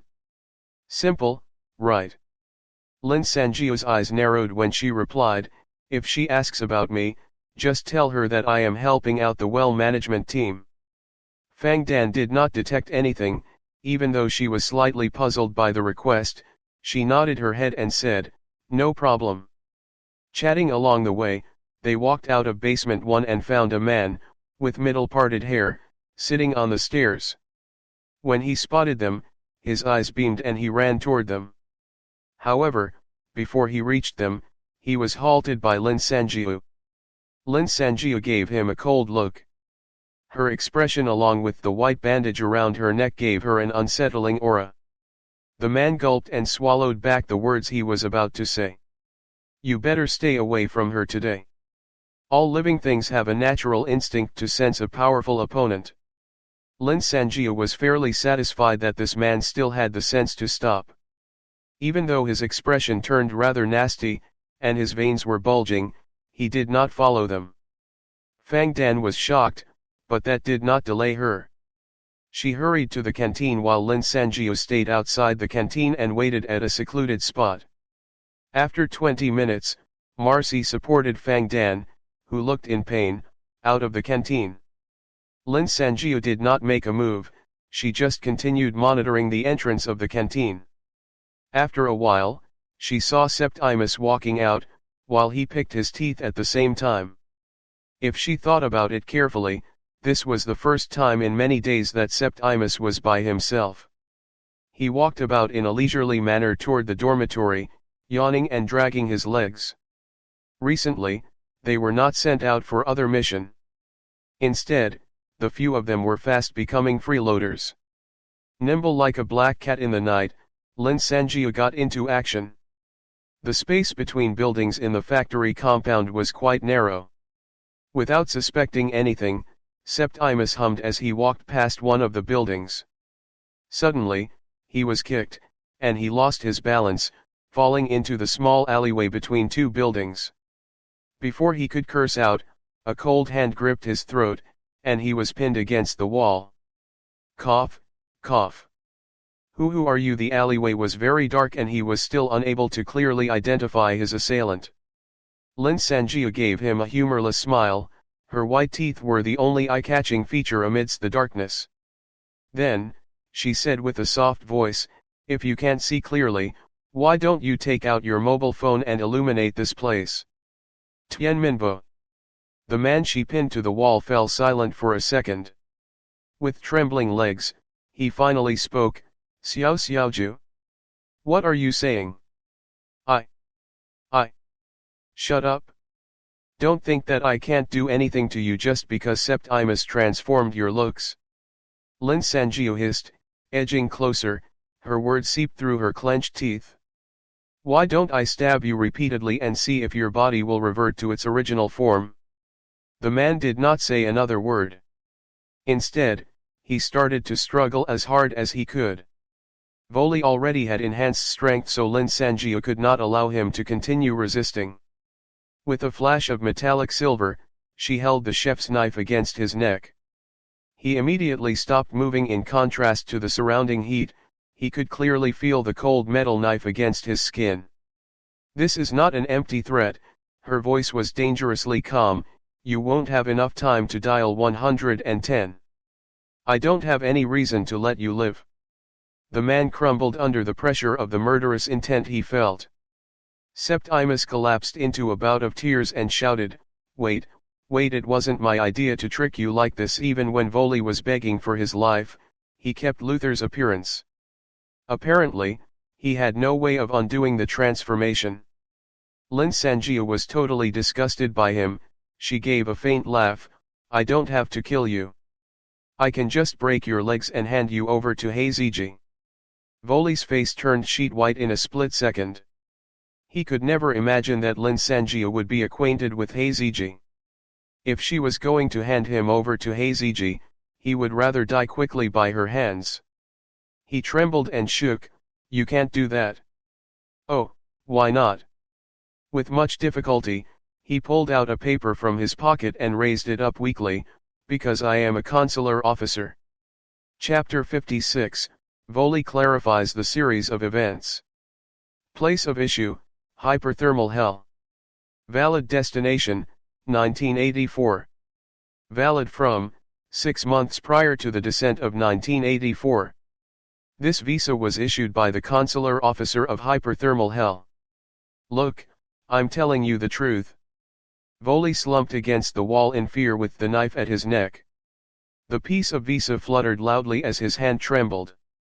"This was requested by someone, and I've yet to hand this to that person. Luckily, I have it on me."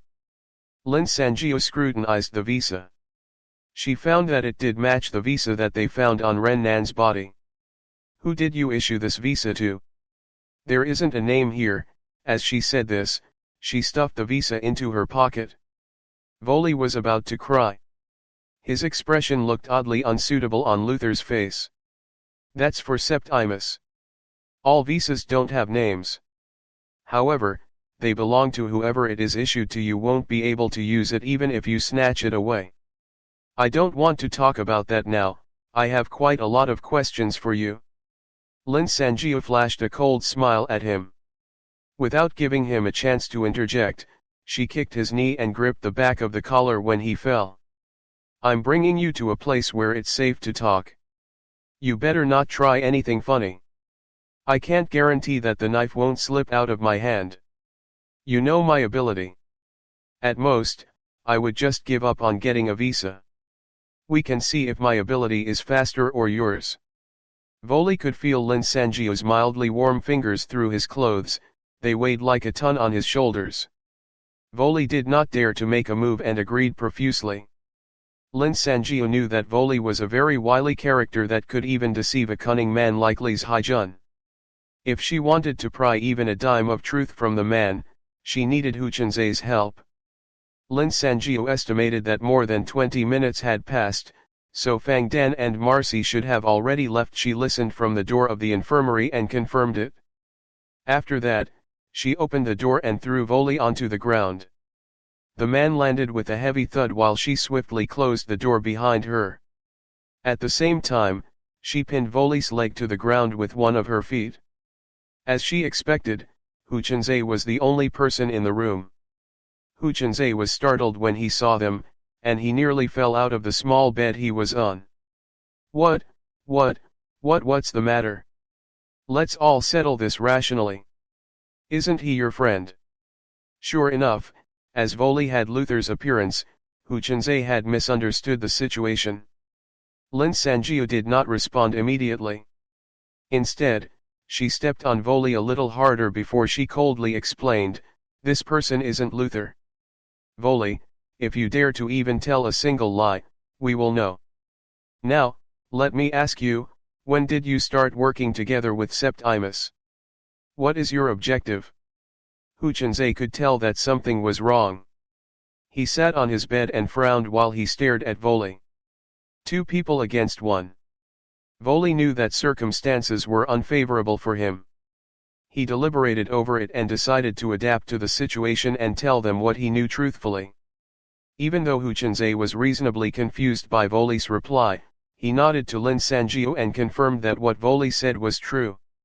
Lin Sanjiu felt a sense of relief only after his confirmation. Voli's statement of events went like this.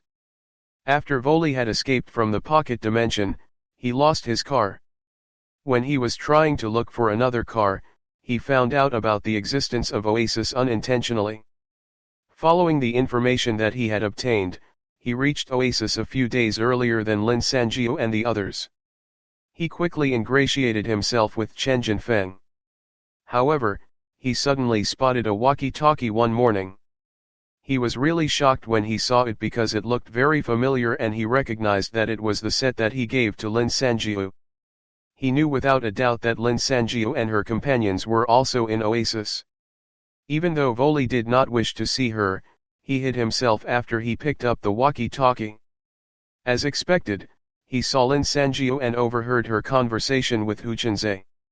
Due to the events in the pocket dimension, Voli did not dare to meet them or show himself as he was afraid that they might seek revenge against him. Nonetheless, he knew that he could not just leave it like a ticking time bomb, so he looked for Chen Jinfeng. He lied to Chen Jinfeng that Lin Sanjiu had a good item hoping to stir up Chen Jinfeng's greed, and it was surprisingly easy. Besides, due to some reason, it was common practice for Oasis to send post-humans out for suicide missions. As a result, Chen Jinfeng did not think much about the matter and immediately decided that Lin Sanjiu, her companions, and even Hu Chunzhe would be sent out on a mission with Su Xiaoyang's squad. At the very last moment, Chen Jinfeng kept Marcy behind. The only problem was that both men didn't expect that Lin Sanjiu and her companions would return unharmed.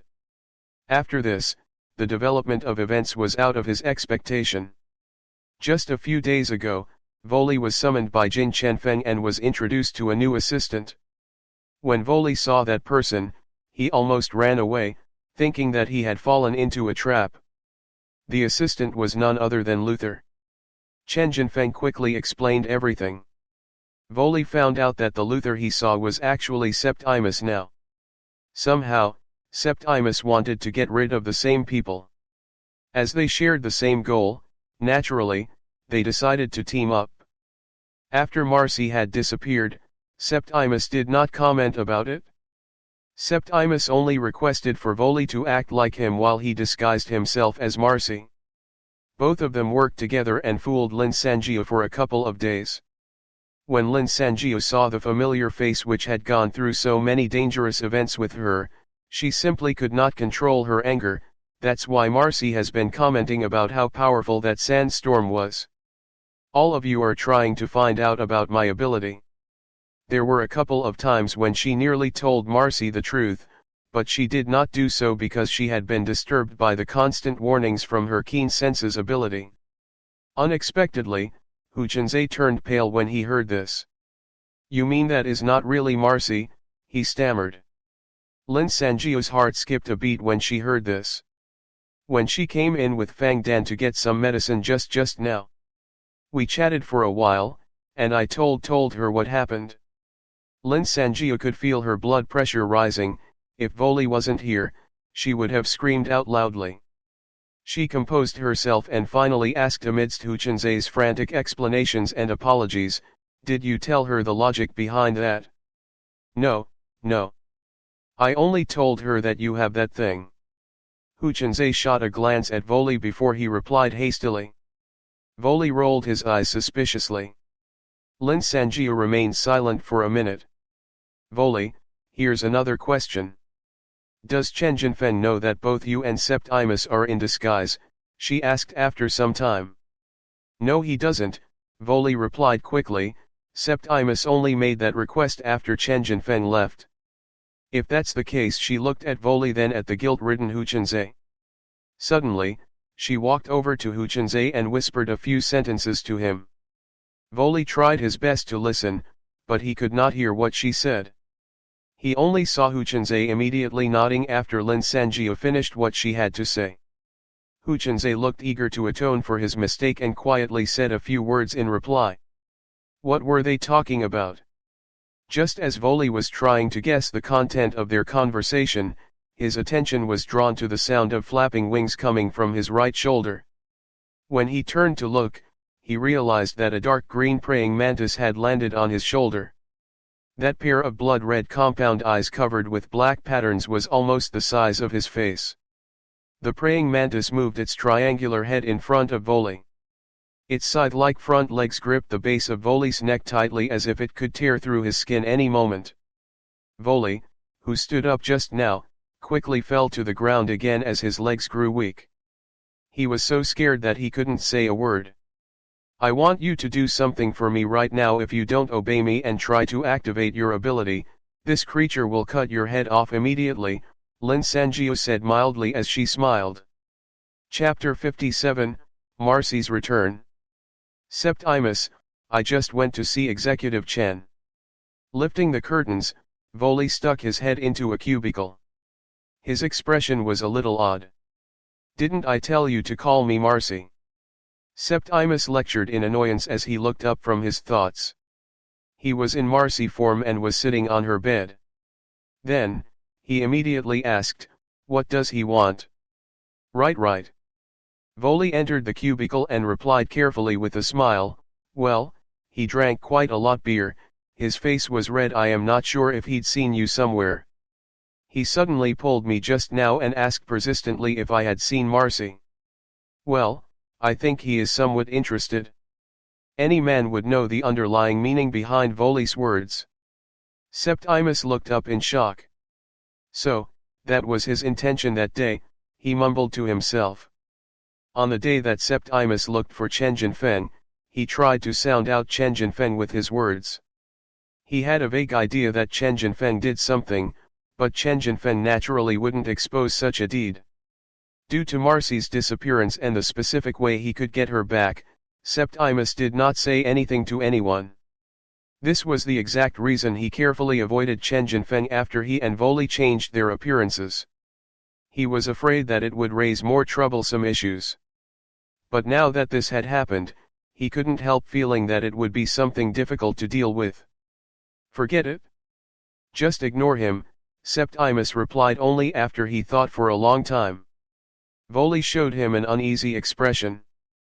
Before he left the infirmary, Lin Sanjiu snapped his fingers, and the praying mantis on his shoulder became invisible. Though he could no longer see the praying mantis, it was almost as if he could still feel those cold scythe-like front legs, one above his Adam's apple and the other below. Furthermore, Lin Sanjiu made herself very clear. She told him that since he was so full of ideas and schemes, he should be the one to think up of a method to get Septimus to call out the real Marcy. If he failed to do so, Lin Sanjiu would give up on the visa and hand him over to Heiziji. "No, we can't do that. Executive Chen drank quite a lot. He mentioned Marcy continuously, and he even said that he would come over to look for her. It took me some effort to distract him, but you have to come up with something better," Voli said anxiously. F***ck it. Septimus cursed as he felt a sudden headache. This was not the time to offend Chen Jinfen. It did cross his mind to meet Chen Jinfen himself. Unfortunately, he knew nothing about the liaisons between men and women, so he was worried that Chen Jinfen might discover that something was wrong. After he thought about it, he suddenly gritted his teeth. Forget it, I will just coax Marcy to go. Anyway, he can't do anything to her. Before Voli could understand what he meant, Septimus stood up and made a gesture. Both returned to their original appearance. After Voli regained his own appearance, he looked at his short, stubby hands and finally gave a sigh of relief. Septimus eyed him coldly for a second and said with his usual stoic voice, I will call Marcy out right now. During this time, you better keep a close eye on Lin Sanjiu. Don't let Lin Sanjiu anywhere near her. Understand? Voli nodded his head repeatedly. She recognizes you, it'll be bad if she sees you. You should go out now. When Septimus said that, as if he had been pardoned for a crime, Voli parroted those words and left the cubicle quickly. His actions made Septimus look at him for a second longer, but in the end, Septimus did not say a word. After the curtains returned to their original position and Voli's footsteps were much farther, Septimus closed his eyes. After a while, a few veins appeared on his forehead. His body started to flicker like an old television image. Following which, a figure fell out of his body. He steadied himself and confirmed that it was Marcy. Marcy retained the appearance of that fated day, her red hair was a mess, her clothes were in disarray, and even her face was still flushed from exertion during her struggle. When she realized that the person in front of her was Septimus, her eyes glowed, and she cried out in surprise, "You're back. Why did you go so far that you couldn't even maintain the ability?" At that time, we were in grave danger. Septimus smiled at her. Look, I called you out once I came back. Why are you like this? What happened? Don't bring it up. Marcy's face turned ashen when she thought of Chen Jinfen. I will not let that B**** get away with this. She patted the dust off her face and body in revulsion, as if she was trying to wipe herself clean. Thereafter, she sat on the floor looking a little tired. Septimus nodded his head and was just about to say something. Suddenly, he noticed Marcy with an opened mouth and a stunned expression. She was looking at his head. He was about to turn and find out for himself, but he only heard a sharp whistling sound and felt a heavy blow to his head. He immediately lost consciousness. Marcy the real deal was stupefied. Lin Sanjiu appeared from nowhere and delivered a strong blow with her police baton, rendering Septimus unconscious. What are you doing? Marcy wiped her face, somewhat unable to quite believe what she saw. She looked up at the top of the narrow thin wall and then at Lin Sanjiu. Why did you hit him? That's Luther's body. Lin Sanjiu shot her a glance. As if a huge boulder was removed from her chest, she gave a long sigh and walked toward Marcy to take a closer look. There was an almost indiscernible smile on Lin Sanjiu's face when she said, I finally got you out. Marcy did not understand anything that was happening. She patted Lin Sanjiu's shoulder while her face was filled with perplexity when she saw Hu Chunze gingerly entering the cubicle. Hu Chunze greeted her and quickly tied up the unconscious Septimus. It took almost half an hour for Lin Sanjiu to explain to Marcy what had happened over the few days. When she finished, Marcy was in a daze for quite some time. Marcy's eyes never left Septimus during this time. After some time, she sighed, so, that was what happened. It has already been 5 days. I know all 12 of you have been together in the past. You must feel terrible after knowing what Septimus have done. Lin Sanjiu quickly consoled, afraid that Marcy would be upset. No, I'm all right. You don't have to console me. Marcy gave her an unexpected smile, though it was mostly to placate Lin Sanjiu. Marcy did not look dejected. Xiaoju, I remembered something, and I will verify it now. Leave Septimus with me. I will look for you later, okay? Lin Sanjiu looked back at her a little hesitantly. There was a gentle watery glow in Marcy's pair of green eyes. When I returned to Luther's original body, my ability leveled up. You don't have to be worried for me. And, thank you, she said this very sincerely. Lin Sanjia gave it some consideration and nodded, okay, I'll leave him with you but please be careful. After she said that, she signaled to Hu Chunzhe, and both left the cubicle quietly, leaving Marcy alone with Septimus inside.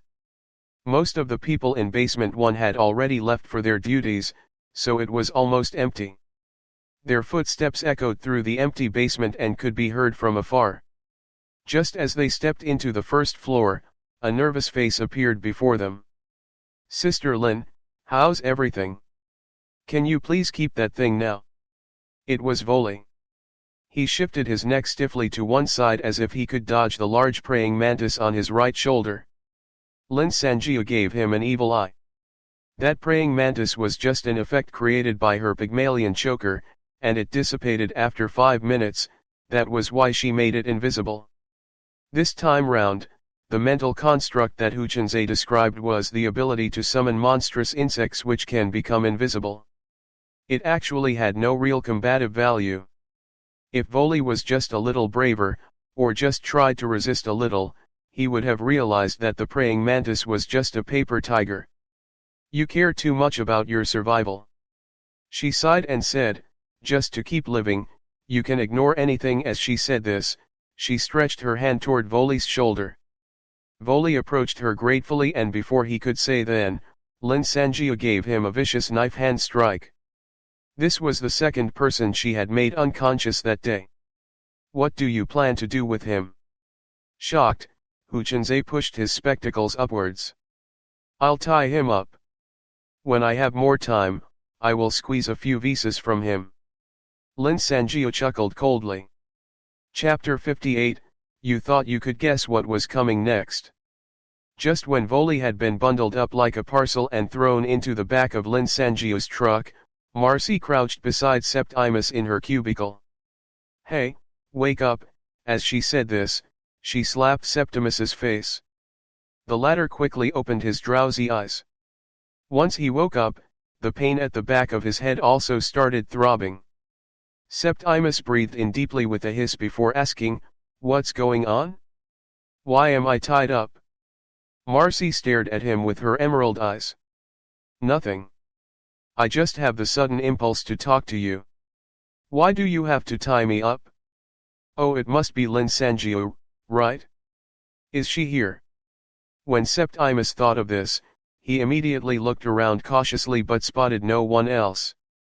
Marcy smiled at him and sat across him so that their eyes were at the same level. Septimus, even though our relationship is the worst, and we argue every time we meet, I have to admit that this time we seem to get along quite well. Did Lin Sanjia said something to you? Septimus asked in response, then he coughed a few times. I'd advise you to listen to my side of the story. Without giving a proper response to Septimus, Marcy continued her monologue with a smile. Of all the other 11 personalities, you are the second from last person I don't wish to see. Those words seemed to possess some sort of magic as Septimus suddenly fell silent. He did not ask her who the first position belonged to. Isn't it great that the sociopath didn't appear? What sort of disorder did the sociopath have again? She looked at the person in front of her and continued, you should still remember what happened, right? Luther was sent to a mental asylum. Many international experts came to diagnose him and confirmed our presence. They confirmed 11 personalities. Marcy's gentle feminine voice reverberated in the small cubicle, but the bounded person became quiet. None of the doctors met the last personality before, and we were also unfamiliar with him. Just when everyone thought that the 12th personality did not exist, a female doctor arrived. Do you still remember? She was quite beautiful. To understand more about this rare multiple personality disorder, she spoke to Luther for one entire night. The next day, people found her stark naked in her own office. They found her looking like a pregnant woman with a bulging belly. Inside her, they found items in her office such as her cushion, her files all soaked in blood. They also found the words I'm 12th sewed on her belly, and there was even a heart-shaped mark left beside those words. 12th. That was the only thing the doctors knew about that personality. No one had ever seen him. Is it male or female? How old is he? What is his name? Nobody knew a thing. They could only conclude one thing from his behavior: he is a sociopath with a Septimus opened his mouth, an antisocial personality disorder. His manner of speaking was a little weird. His enunciation carried a vague, ambiguous allure, his voice was velvety, and he seemed to pronounce each word with a twisted charm which made others want to hear him speak. Whether it was Luther or Septimus, they both did not speak that way. Marcy's expression changed immediately, since just now, she had been trying her best to stop her hand from trembling. She inhaled sharply and asked, "How can you prove that you are the real Septimus?" He lifted his head and looked at Marcy for a moment before he flashed her a sincere smile. "Oh, forget it. To be honest, it is quite tiring to mimic the way Septimus speaks." He spoke in a light and mild-mannered tone. It was a little unclear, but entirely different to how he usually spoke. Marcy was dumbstruck for a moment as she looked at him blankly. "That's weird. I chose specifically to act as your sworn enemy, Septimus, so that you wouldn't find out. Isn't it normal that he would go against you? Why did you become suspicious of me?" Septimus, or rather 12, asked as he tilted his head, perplexed. "Your enemy knows you best." There was a smile on Marcy's pale face. 12 nodded his head as if he fully agreed. "Of course. But, I am the one in control of Luther's body right now. If I can bring you out, I can definitely keep you back in, even though it might be a little troublesome. Don't you remember?" Marcy gritted her teeth, and with a swoosh, she extended her nails while their eyes locked. "Why don't you try?"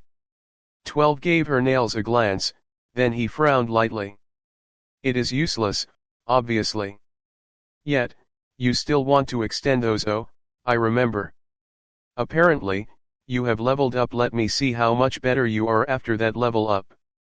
He suddenly showed a stiff smile. If a plastic mannequin could smile, it would definitely look like that. "Let me warn you." Marcy stood up and swiped her nails toward 12's body viciously. A draft created by the speed of that movement lifted the curtains at the doorway. "Don't make that expression with Luther's face." Despite being bound into a bundle, 12 moved agilely like a fish. Using both of his legs, he pushed himself, rolled on the ground, and avoided Marcy's nails barely in time. He began to struggle, trying to escape from the ropes. However, there was no way Marcy was going to give him that opportunity. She struck again with her claws. 12 felt his eyes twitched, as a look of realization appeared on his face. Marcy's nails had changed. It no longer had that metallic luster. Now, her nails seemed to have changed into a material with a matte glaze, and they were dangerously durable. There were deep slashes on the wall where her nails had struck, and he could even see the bed of the adjacent cubicle through the damaged walls. He understood now. When she attacked him again, 12 did not dodge but took the attack straight on. The nails instantly drew a deep wound over his body. Fresh blood dripped on the floor, accompanied by a pattering sound. He was using Luther's body right now. Before Marcy felt sorry for injuring Luther's body, the ropes that bound 12 fell to the ground. "Thanks for getting rid of those ropes," 12 said in an exceedingly polite manner, as he stepped out from the torn pieces of rope. "Now, just go back and see how I'll have fun." Marcy immediately stood still. 12 laughed and stepped forward. Just when he was about to activate his ability, he uttered a soft, "Huh. Your ability is gone, right?" The woman in front of him spoke. She sounded very pleased. "How unlucky. Even your passive skills are gone." 12 looked up at her in shock.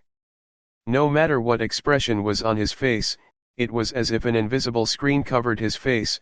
They were so superficial that none of them looked genuine. When Marcy saw Luther's expression, Marcy suppressed the discomfort she felt and rushed forward once again. A laundry bar soap will turn dirty itself. Introduction: Anyone who is injured by the user's nails will have their abilities, both passive and active skills, cleanly washed away for 120 seconds. A nail which had been tainted by the opponent's blood will not possess this effect for the next 24 hours. The user can only proceed with activating this ability if the particular nail is clean. After 12 had lost all of Luther's ability, he was no different from an average person. He could not even last 10 seconds. He was pushed onto the ground by Marcy, who pinned him to the ground with one leg. She pulled both his arms to his back and secured them tightly with the bedsheet. Next, she apologized to Luther in her heart, reverted her nails to their normal form and landed a heavy blow to the back of 12's head. 12 immediately fainted again. This was the first time she used her ability, and she was able to subdue a scary person like 12. With this, Marcy gave a sigh of relief as she felt her body go limp as the tension slid away. When she saw 12 lying on the ground with his eyes closed, her brows knitted. She suddenly felt that things might get a little thorny. After she thought for a moment, she decided that she had to inform Xiaoju. Marcy sighed and pushed 12 under her bed before she left her cubicle.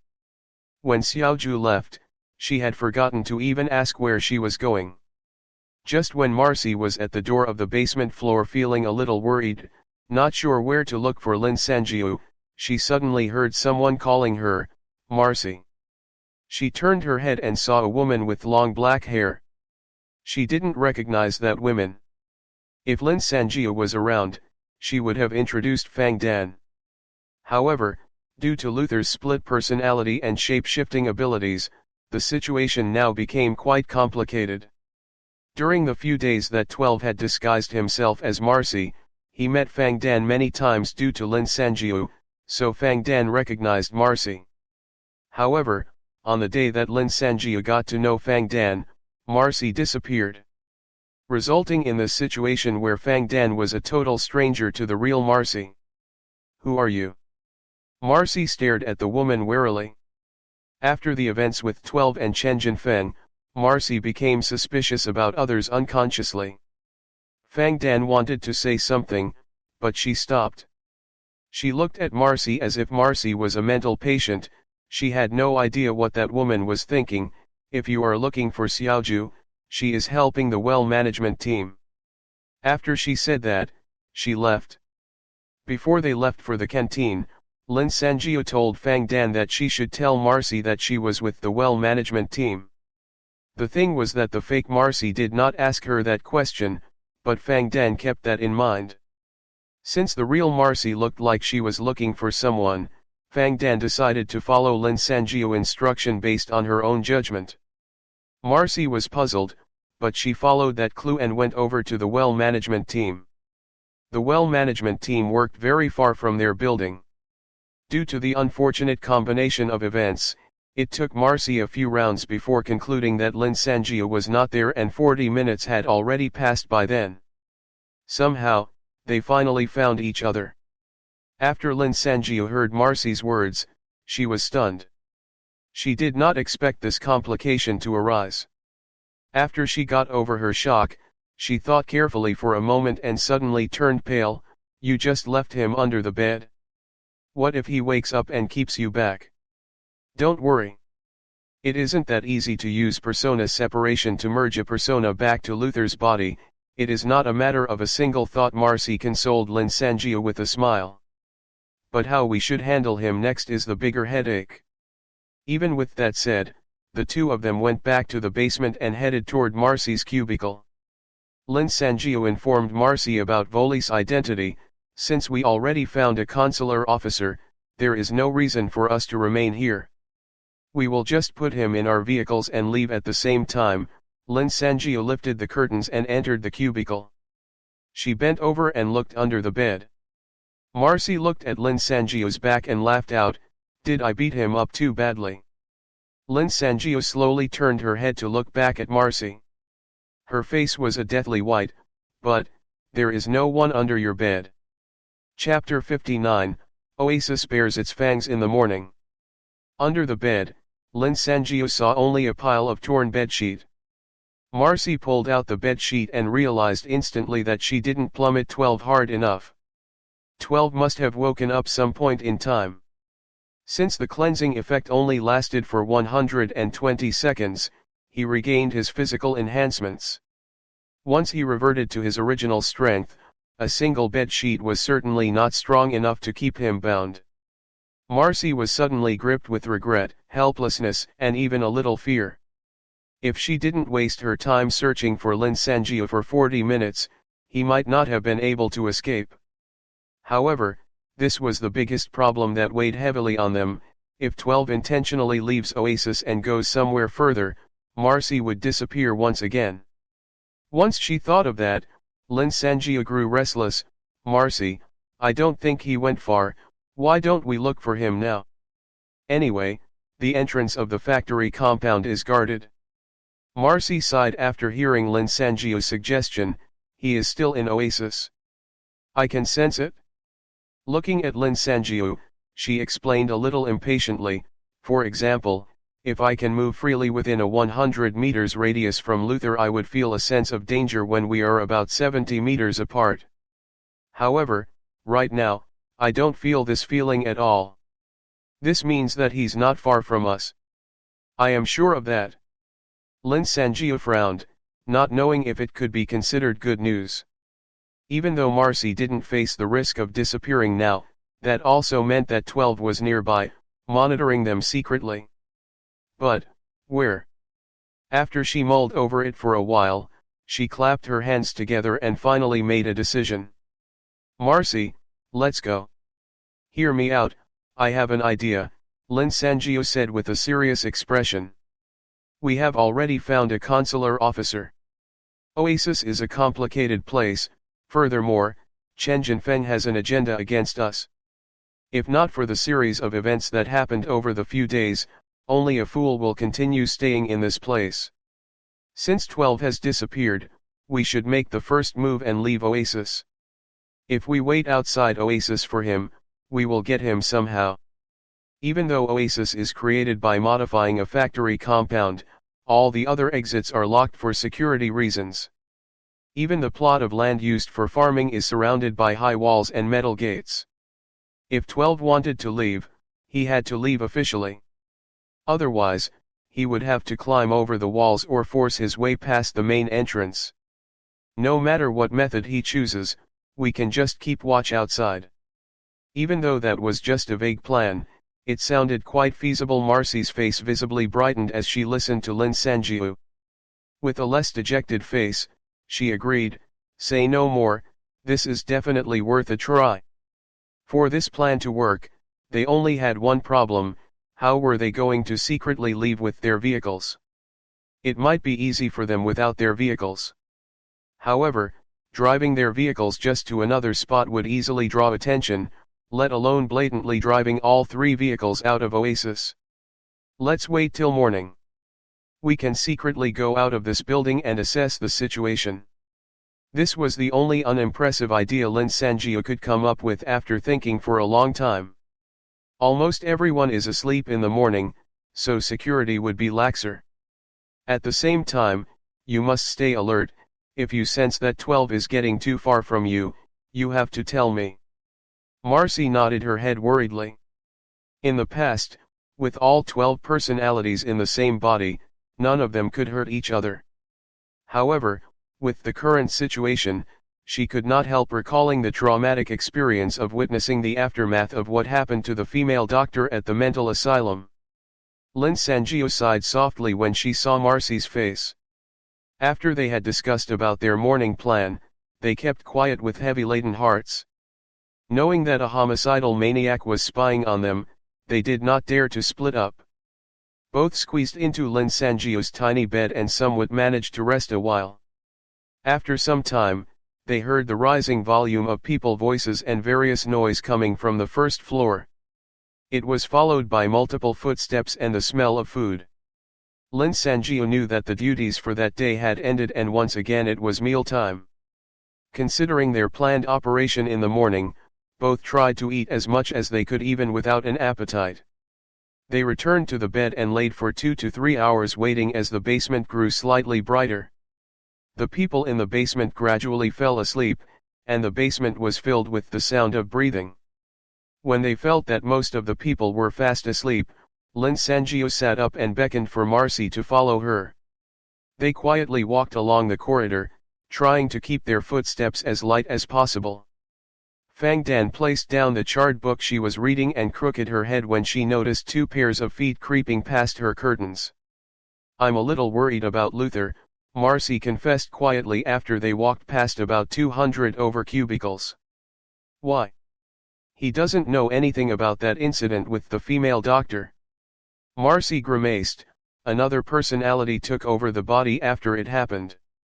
The doctors discussed with the 10 of us, and we decided to hide the matter from Luther." Marcy sighed and continued, "At that time, Luther was still young, he was just a kid when you first got to know us, you saw how proud he was that he had multiple personalities. He always felt that it was cool to have this disorder.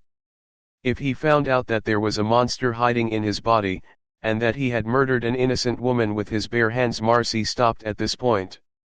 Lin Sangio concurred silently.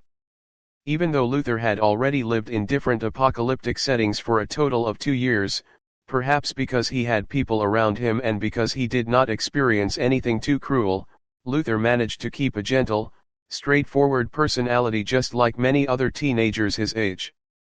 Lin Sangio was certain that he wouldn't be able to accept that something like that happened. She wasn't even sure if she, herself, could accept such trauma if it happened to her. Lin Sangio knew that Marcy was very close to Luther, yet she did not know how to console her, so she just patted Marcy's shoulder lightly. They stopped when they reached the entrance to the stairway. As expected, they saw Xiao Yu sitting on a stool guarding the door. Xiao Yu looked exhausted as she leaned against the wall, closing her eyes. Her head was drooping. "Why is she so afraid that people would go out during the day?" Lin Sangio remarked softly, feeling suspicious. Lin Sangio observed Xiao Yu carefully. Xiao Yu was sitting in the middle of the corridor to the door, so it was really quite difficult to sneak past her. Just when Lin Sangio was about to try her luck, she had a sudden thought. She used her school of higher consciousness and processed what she had just seen. It was hard to believe that her glance, which lasted barely half a second, held so much information. She couldn't help feeling that she usually walked around with her eyes closed. There was a glass of water and a piece of folded paper beside Xiao Yu. From the back of the paper, she could see the vague outline of the content written in black pen 5 days before. Lin Sangio also saw a similar piece of paper beside Xiao Yu. She instinctively retrieved the image from 5 days ago. Once the image was enlarged and the words were reflected, she made out what was written. The paper was a name list of the 5 operations administrators and some main tasks. When Lin Sangio compared the 2 pieces of paper, she realized that within the 5 days, 3 of the administrators had been replaced. One of them was sisterly. The reason they were replaced was the same: individuals from their building went out during the day. This was probably the reason why Xiao Yu became oversensitive over that issue. Lin Sangio quickly deactivated her ability before she spent too much energy. She paused for a few seconds before she whispered to Marcy, "Be careful, let's try to slip past her." Marcy nodded and tiptoed forward. She strode over Xiao Yu's glass of water. She was nimble, so she quickly reached the basement door. She carefully opened the door and mouthed for Lin Sangio to follow her. Both slipped out of the door without making a sound. Xiao Yu did not notice anything as she rested her head on her own shoulders and fell asleep fully. After they closed the door, a head appeared in the corridor not far from them. The person looked in Xiao Yu's direction, perplexed, and secured her long hair behind her ears. That person was Fang Dan. She followed both women because she suddenly felt curious. Fang Dan looked around to check that there was no one. Xiao Yu was also fast asleep. Fang Dan felt as if she was a thief, and her face flushed with excitement. Following Marcy, she pulled out the door stealthily. After they left basement 1, both women headed for the main hall. Fang Dan tried to hear their almost soundless footsteps and followed behind them.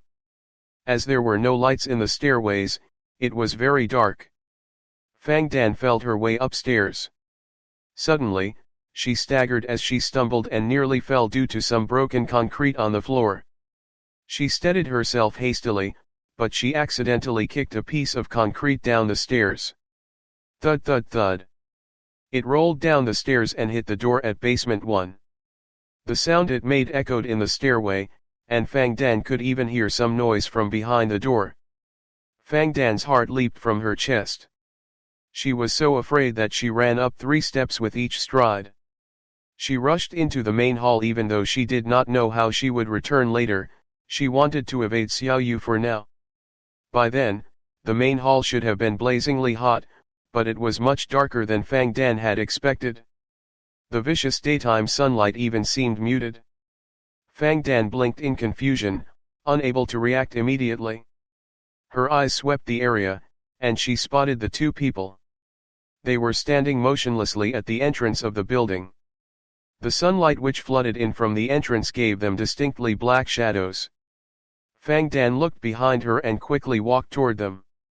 Before they could even hear her footstep, as if she had eyes at the back of her head, Lin Sanjiu turned behind to look at Fang Dan.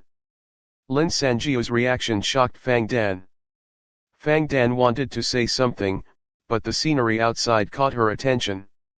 Her mouth hung open as she stood stunned. There were numerous duoluazongs in the skies outside. Those duoluazongs had developed raven black wings and were flying everywhere.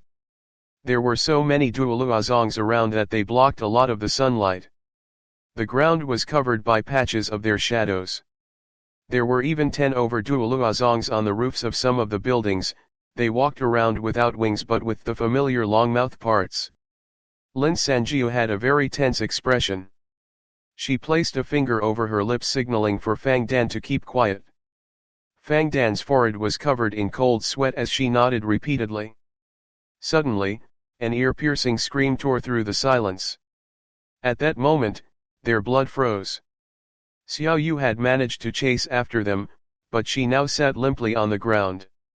Her face was pale, and tears streaked down her face. Her lips quivered a few times, and she finally let out a sharp meaningless scream again. Before Lin Sanjiu could say sh*t, the duoluazongs started landing on the ground outside their building, stirring up a cloud of dust. Chapter 60, Broadcast. Planar World Lin Sanjiu's card deck. Police baton ×1. Description: it's almost out of battery. Please take note of the instructions. Small knives ×3. Description: cheap fruit knives. If you are cut by one of these, you can stop the bleeding with a single band-aid. Brick ×1. Description: building material. Gangsters from northeast China and Beijing enjoy using this to scare people, supposedly. Pygmalion choker cool down time left, 8 hours 9 minutes. Gentle word of advice, please take care of your own safety. You gotta be f***ing kidding me. Lin Sanjiu exploded. She pulled Xiao Yu up and ran like crazy. Without a second of delay, Fang Dan and Marcy followed behind Lin Sanjiu swiftly. They ran for the stairway. Usually, that distance was not that far, but today they seemed to take forever before they even got close. A black shadow flew above their heads. Deep cracks appeared on the portions of the ceiling where the black shadow brushed past, and concrete and sawdust fell like rain. Covering their heads and faces and avoid the falling debris slowed them down significantly. The black shadow landed with a thump in front of the women. It retracted its shiny raven black wings. Lin Sanjiu looked behind her and found that there were another 5 other winged duoluazongs rushing toward them. A normal duoluazong was outside, but it left the moment it saw the back of those winged duoluazongs. The winged duoluazongs were very tall. They reminded Lin Sanjiu of the 2 duoluazongs she met in the Public Security Bureau. Their skin on their body and wings were not wrinkly and sticky, neither did they have a smooth, human-like skin. Instead, their skins had a dark brown glossy surface, a little like a beetle's carapace. If not for their human-like torsos, they looked like gigantic cockroaches from behind. Sob Xiao Yu fell to the ground weakly with unfocused eyes. She was too afraid to even move. Lin Sanjiu couldn't help cursing inwardly when she saw Xiao Yu. Fight! Let's fight! Fang Dan's voice trembled when she said that. Do all of you have a weapon? Lin Sanjiu stared at one of the Duoluazhong while cold sweat covered her entire body.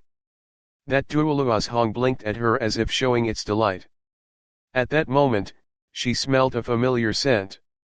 They usually have an unpleasant stench, but this Duoluazhong was emanating a faint fragrance. It was so familiar. It was the smell of washing powder. As water was a precious resource, in the entire oasis, only the executives' building had washing powder as they were the only ones with the privilege to wash their clothes. This Duoluazhong was wearing an executive's shirt. Or rather, its clothes had been washed, just like the executives. Lin Sanjiu gritted her teeth tightly as the horrifying speculations which filled her mind all pointed to very shocking conclusions. The main hall was very quiet. Other than Xiao Yu's sobbing voice, the Duoluazongs did not make the unique buzzing noise that they usually had. It was as if they intentionally controlled themselves. In fact, if they listened carefully, they would have noticed that even with the alarming number of Duoluazongs flying in the sky, they were silent. It was just like watching an old film with animation but no sound. Before the Duoluazongs could attack, Lin Sanjiu suddenly took action. She kicked Xiao Yu toward Fang Dan and shouted, "Blow your whistle. Alert everyone. Marcy and I will hold them back here." Once she moved, the Duoluazongs surrounding them also reacted. Some extended their wings, others swung their mouthparts, but they all maintained their silence when they attacked. Marcy had full confidence in Lin Sanjiu. Once Lin Sanjiu said that, Marcy rushed over to Fang Dan's side and swung an impactful kick, pushing back a Duoluazhong which attempted to attack Fang Dan. Fang Dan's calf grew a little weak.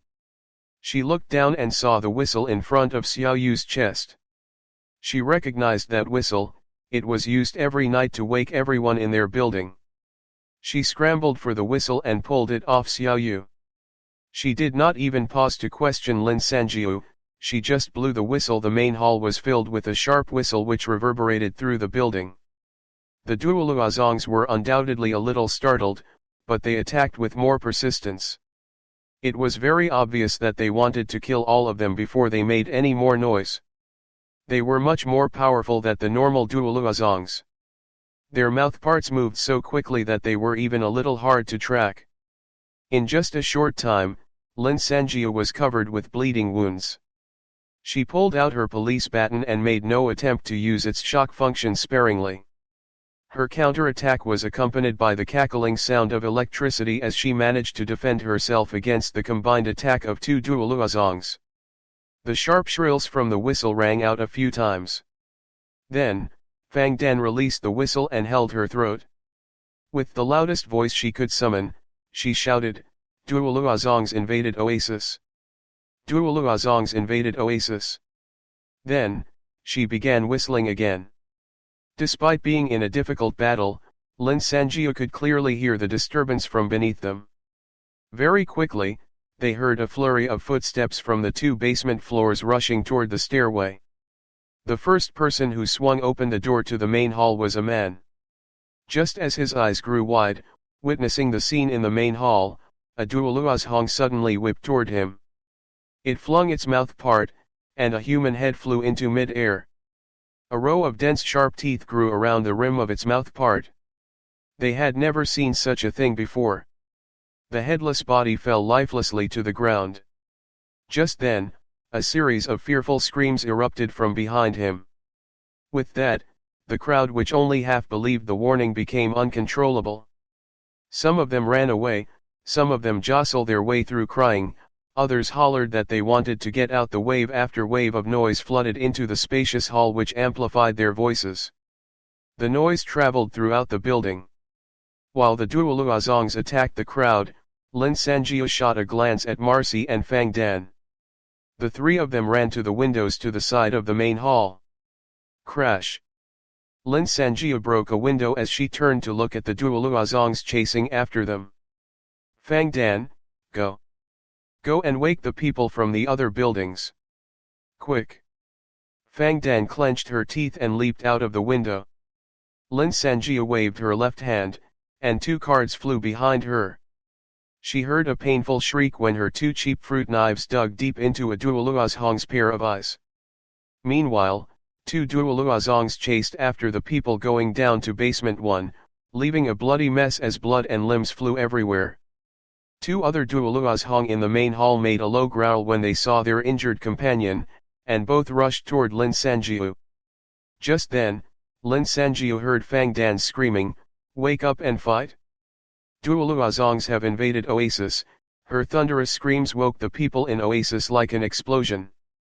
It took only a few seconds for the bewildered people to wake up, realize the situation they were in, and collapse with fears and tears. What's the use of waking them? Marcy used her long nails to block a mouthpart coming at her. Wouldn't those normal people die for nothing? These Duoluazongs live within Oasis. Lin Sanjia blocked an attack. Next, she leaped and swung her police baton so that it hit one of the fruit knives, pushing that knife further into the Duoluazong's brain. The Duoluazong swayed for a second, crashed on the floor and stopped moving. Lin Sanjia never had any martial arts training, but from the way she fought, she did have some talent for it. Marcy was stunned for a moment when she heard what Lin Sanjia said. She rolled forward to avoid a mouthpart that nearby hit her back. What do you mean? I think they've been hiding here for some time. Lin Sanjia touched the Duoluazong's corpse and converted it into a card and held it in her hands. There must be a reason why they refuse to reveal themselves to the people living in Oasis. I just want to prevent them from doing anything worse.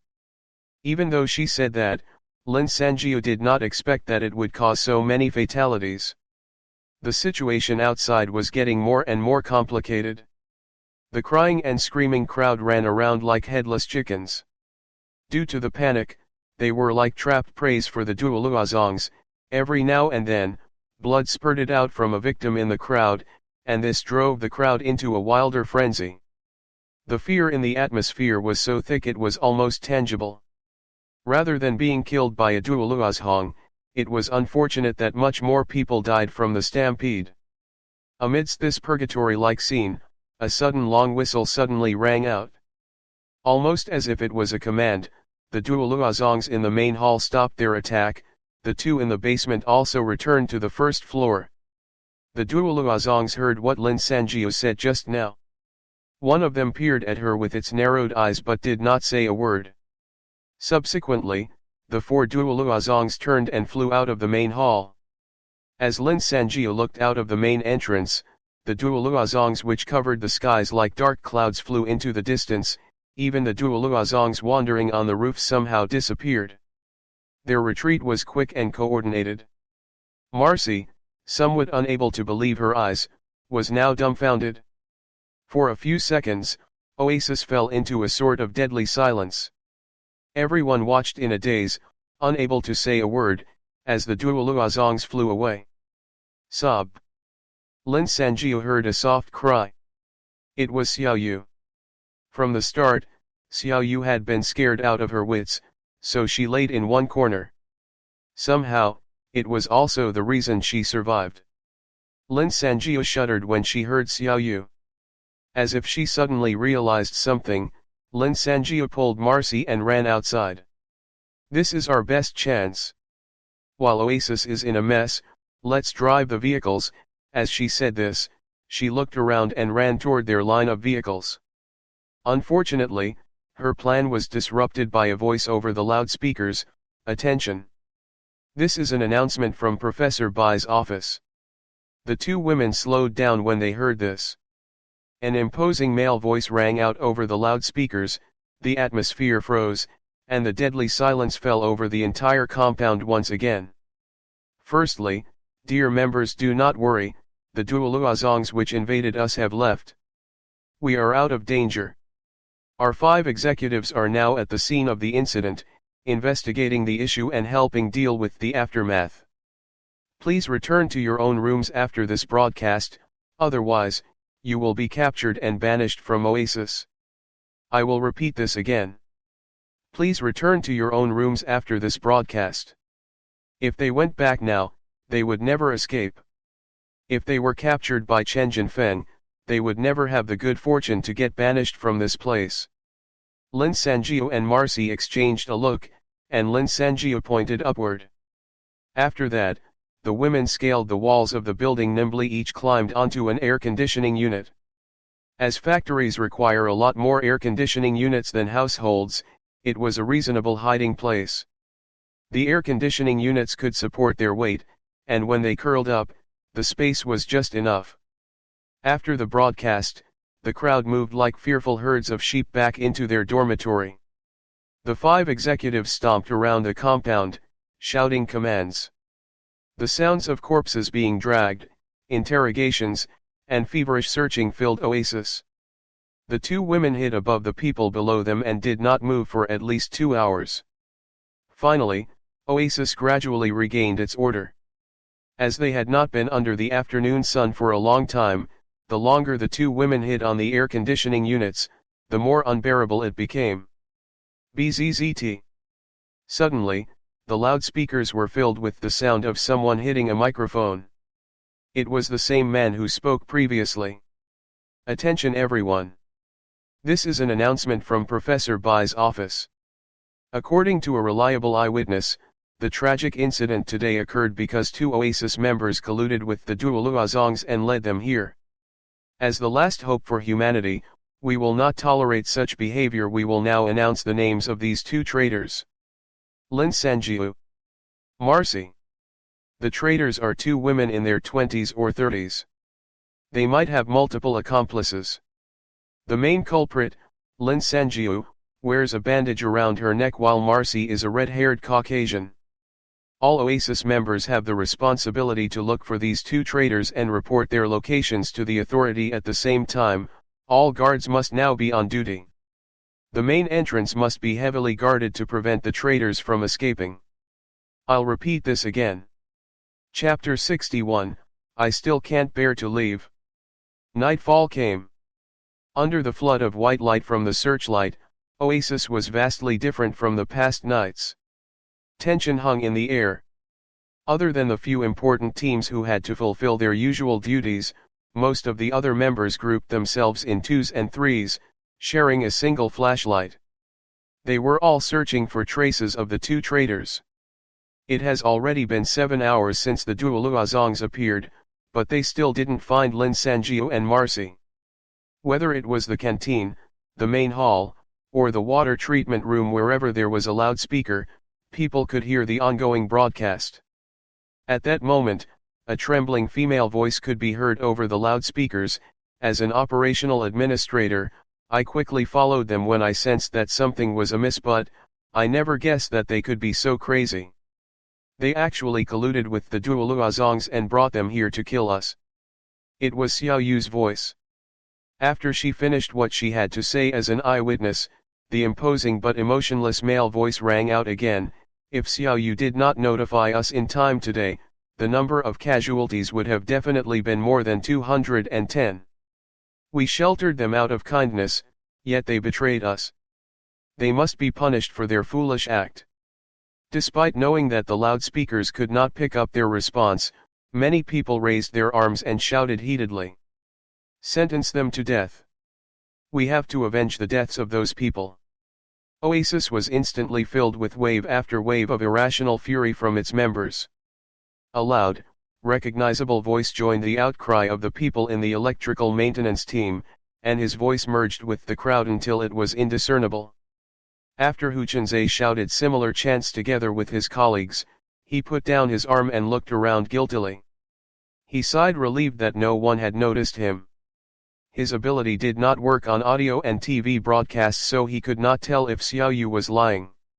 However, perhaps due to his bias toward her because she had saved his life, he couldn't convince himself that Lin Sanjiu would collude with Duoluozongs to harm the people in Oasis.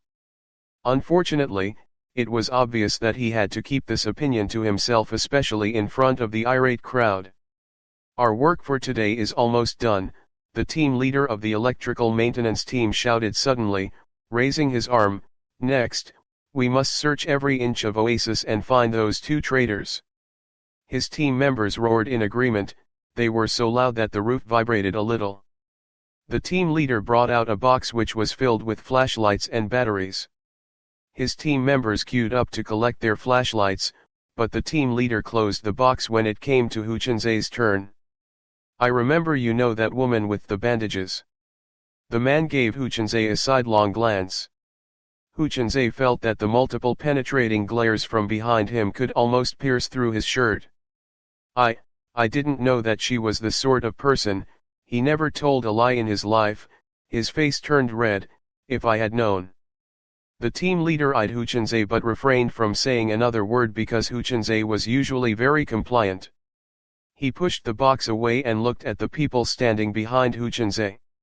His eyes swept through the group, and he spotted a man with middle-parted hair stepping forward. "Team leader, I will go with him." It was the suitor who gave Fang Dan that card. Huchenze turned to look at that man. Even if Huchenze was just an honest man, he knew that the fact that he was the only one in the team who needed a partner meant something. He forced himself to smile at his colleague and said softly, okay. Let's go." Without another word, the team leader handed the flashlight to Li Shi, the name of the man with the middle-parted hair. Then, Li Shi walked out of the door with Huchenze walking silently beside him like a criminal trying to atone for his wrongdoings. After they walked around for a while, they only saw some zealous people from other search teams like theirs. They did not even catch a glimpse of Lin Sanjia or Marcy. All the possible exits in Oasis were guarded by the 5 executives and their people, so everyone in Oasis believed that those women will not be able to escape even if they wore mecha suits. This was supported by the fact that the executives, including Chen Jinfeng, all possessed powerful combative skills. Huchenze felt very conflicted.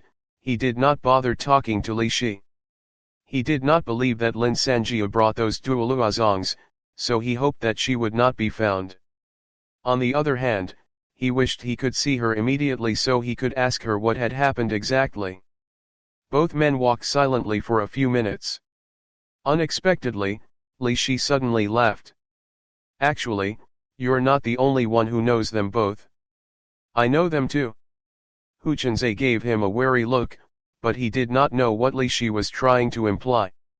"Don't you know about Fang Dan and me?"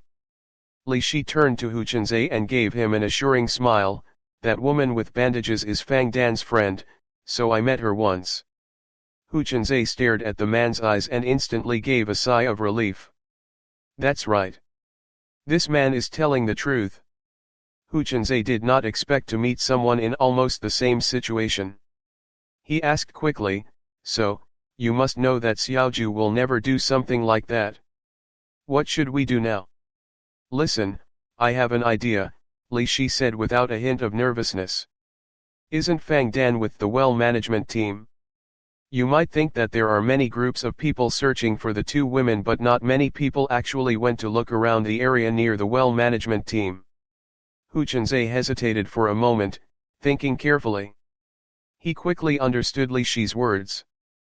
As the well management team is one of the teams that affects the everyday operations of Oasis, the team members were on duty even that day, just like Li Shi and himself just now. Ironically, this was the precise reason why the members of the search team paid less attention to places bustling with activity. Similarly, none of the search groups went to disturb the backup generator team when they were working for a few hours. Furthermore, the well management team worked around the clock. With a high-strung heart, Huchenze followed Li Shi to visit the well management team's work area with fear and expectation. When they reached the courtyard where the well was, it was surprisingly quiet. There wasn't even a single person. The searchlight that was above the well had been switched off and turned aside. The place was only illuminated by the few small light bulbs on the wall. Their tools were neatly placed aside in a pile. The well that was dug was rather unsophisticated and laid under layers and layers of thermal insulation material. Using their single flashlight, the two men searched the area without speaking. They looked in every possible hiding spot, but they found nothing. After getting no response when he softly called their names a few times, Hu Chunzhe went to touch a nearby bucket. He could feel a little bit of moisture right at the bottom of the bucket. That meant that the water management team was on duty, but just like their team, they ended their duty early. From what it seems, Xiaoju isn't here. Hu Chunzhe could not hide his disappointment, he sighed inwardly. Li Shi was also visibly discouraged by their futile search. He shot Hu Chunzhe a glance. As he walked away from the work area with Hu Chunzhe, he sighed, "What thoughts do you have about where they might possibly choose to hide? As friends, we must find them first. We can't let them get captured by other people in Oasis." Light reflected off Hu Chunzhe's spectacles. He was a little startled. He was just about to speak when he heard a soft creak behind him. Due to the silence, both men heard that sound clearly. They wouldn't have heard it if the broadcast was still ongoing, but it already stopped some time ago. Li Shi immediately turned to look behind. He pointed the flashlight at the ground not far from them. The dim yellow spot of light circled the courtyard urgently. The well's heavy cover suddenly moved. It was pushed upward a few times before it finally slid to the ground. A pale white hand came out from the side of the well, then another hand appeared, and a figure gradually rose from the well. Long black hair hung over the woman's head, totally covering her face. Her white clothes were totally drenched. She left a trail of water behind her as she crawled outward. Li Shi could feel himself trembling, his face turned sheet white when he saw that Sadako one-like figure. Oddly, his eyes lit up at the same time. His guess was right, that person was really hiding here. His voice was in his throat when he was suddenly struck violently from behind. Li Shi fell to the ground instantly. Hu Chunzhe held a metal bucket in his hand while he panted heavily. He used too much strength. Blood slowly seeped out from the back of Li Shi's head. Hu Chunzhe used his finger and anxiously checked for Li Shi's breathing. Finding that it was still stable, Hu Chunzhe's body slackened. The Sadako hesitated for a moment. She pulled her hair to the back of her head, revealing Fang Dan's face. "So, you're not alone? Why did you come here with him?" Hu Chunzhe looked at Fan Dang, smiling drily. "Let's drop that subject. If this guy didn't utter a sentence which I could recognize as a lie, all of you would have been captured. Anyway, how did things end up like this? Where is Xiaoju and Marcy? The entire oasis is searching for all of you. I know, that's why we went to hide. If we didn't hear your voice, we wouldn't know when we could come out." Fang Dan wiped away the water from her face and shouted toward the well, "Come up. It's really him." Another two drenched Sadako quickly came out from the well. One of them had a head of red hair. As Hu Chunzhe was very conservative, he wished he could just remove his own eyes and hide them in his pockets. He lowered his head, not daring to look at the women. With a flustered red face, he listened to Fang Dan's explanation. These two idiots thought that they could hide in the air conditioning units. With that high temperature, if they were to crouch there the entire day, they would have gotten a heat stroke. Fortunately, I know a hiding place underground. Otherwise, people would have found them long ago. The two other women glared at her. Finally, Marcy couldn't hold back herself. "Technically, the incident today was caused by you." Fang Dan was unaffected by her words. Her expression did not change even a bit. Lin Sanjia felt a slight headache, and she quickly changed the subject. "We heard the broadcast from inside the well. When we were hiding, we already discussed about the matter. We are sure that the Duoluazongs are reared in Oasis. To hide this fact, they prevent anyone from going out in the morning. We found out this secret, thus Oasis is hell-bent on killing us." Hu Chunzhe was shocked. He definitely could tell that it was true. He whispered in alarm, "What? Why would they? We have to make this public." How are we supposed to do that? If we show ourselves, we will be caught immediately. On top of that, we don't know the reason behind this. Who would even believe us? Fang Dan said expressionlessly as she chewed on a piece of gum she pulled out from nowhere. Lin Sanjia paused, stood still for a moment, before she suddenly said softly, "It is not impossible. We can make an announcement if we go to Professor Bai's office. If we want to find out why they are rearing duoluazongs here, is there any better method than asking the top person in this place?" Everyone fell silent. "That's courting death," Fang Dan murmured after some time. "We can just leave." Lin Sanjia looked at her own hands. She clenched her own fists so tightly that her knuckles were turning white. "Frankly speaking, I'm unwilling to just leave like that," Lin Sanjia said coldly, "even though I don't know why they would rear those duoluazongs, they are definitely up to no good. The over 1,000 Oasis members are all innocent lives. Yet, they are all so infuriating. Why should I just leave? I want to smash the truth in their faces and make my point." The group looked at each other. Marcy was the first to agree with a nod. "I agree. I also need to settle the score with Chen Jinfeng. I don't really have a strong opinion on this. But it sounds fun." "I'll join," Fang Dan added. Hu Chenze did not waver. He said softly, "I will help all of you. Professor Bai lives in that building. There is an executive nearby. He is called Hai Tianqing. Listen up." They all knew that they had no time to lose. While they discussed their plan, they left the well management team's work area cautiously. A few minutes after their figures disappeared into the darkness, a person rose from a patch of grass. It is not an easy thing to knock a person out. Li Shi held his wound and half ran, half stumbled out of the courtyard. When he came out, he nearly collided with another member of the search team. As the person looked at him in surprise, he shouted hoarsely, "Quickly inform the executives. I found the traitors. They are heading toward Professor Bai's office." Chapter 62, Lin Sanjia might have poor numeracy skills.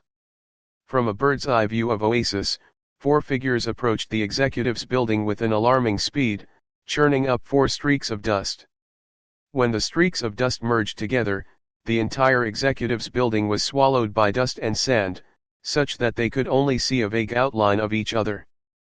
The person guarding the building was Hai Tianqing, the largest person among all the executives. He was tall and had an extremely muscular build. Each inch of his body was covered with bulging muscles, making him look as intimidating and sturdy as a mountain. He coughed twice, choked by the dust in the air. As if using a palm leaf fan, he swiped his huge hands about him, trying to clear the dust around him. "Shouldn't all of you be more discreet?" The dust settled a little gradually, and a person emerged from his left. It was a tall, slender man. Despite living in an extreme environment like hyperthermal hell, it was very obvious that the man valued his own appearance greatly.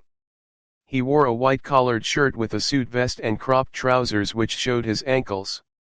His polished leather shoes were as shiny as his hair. The yuppie-styled man brushed off the sand on his shoulders and smiled.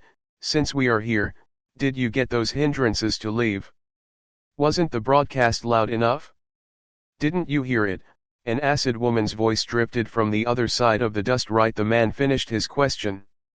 The voice belonged to an OL1, in office wear, wearing a pair of black-framed glasses.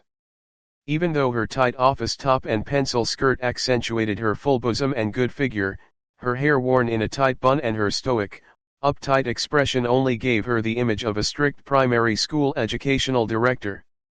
At that exact moment, there was a hurried voice over the loudspeakers, "Dear Oasis members, please return to your own dormitories and gather there." The yuppie gave a disapproving snort. Seeing the both of them acting hostile the moment they met, Chen Jinfeng quickly soothed the situation. All right. Can you set aside your difference today on my account? Let's work together to defeat those traitors. If we want to bring that up, isn't this mess caused by you, the fifth executive suddenly spoke loudly. A brown rabbit emerged from the sand. The group of people threw a glance at the rabbit without a hint of astonishment. The color of the sand-covered rabbit was no different than when it was clean. It was a brownish yellow. However, the rabbit shook its body agitatedly. After shaking all the sand off his fur, it opened its rabbit lips and let out a human-like cold laughter. Chen Jinfeng, I forgot to ask you something. Have you gotten your hands on that pocket dimension escape portal? Have you had sex with that Caucasian woman? This entire hubbub was created because of your f***ing idiotic greed. As a rabbit, its words were considerable uncouth and malicious. After they discovered those duoluazongs, you were also the first person to report to Professor Bai. From the current situation, things seem to be escalating. I'm really curious. I wonder what sort of sh*t is brewing in that vile gut of yours. Although he was mocked by the rabbit, Chen Jinfeng surprisingly suppressed his anger and did not say a word. However, his contorted face was red with anger. Hai Tianqing sighed and stepped forward. Enough. Just shut up now. When this is over, you can quarrel all you want. Rabbit, you better watch your words. Even if you wake up with a bad temper, you should know when to stop. The brown rabbit scratched its ears with its back legs as if it did not understand. The 5 people, if they could be all called people, kept quiet. Standing or sitting, they waited for Lin Sanjiu and her group to arrive. 10 minutes passed. No one moved. 15 minutes passed.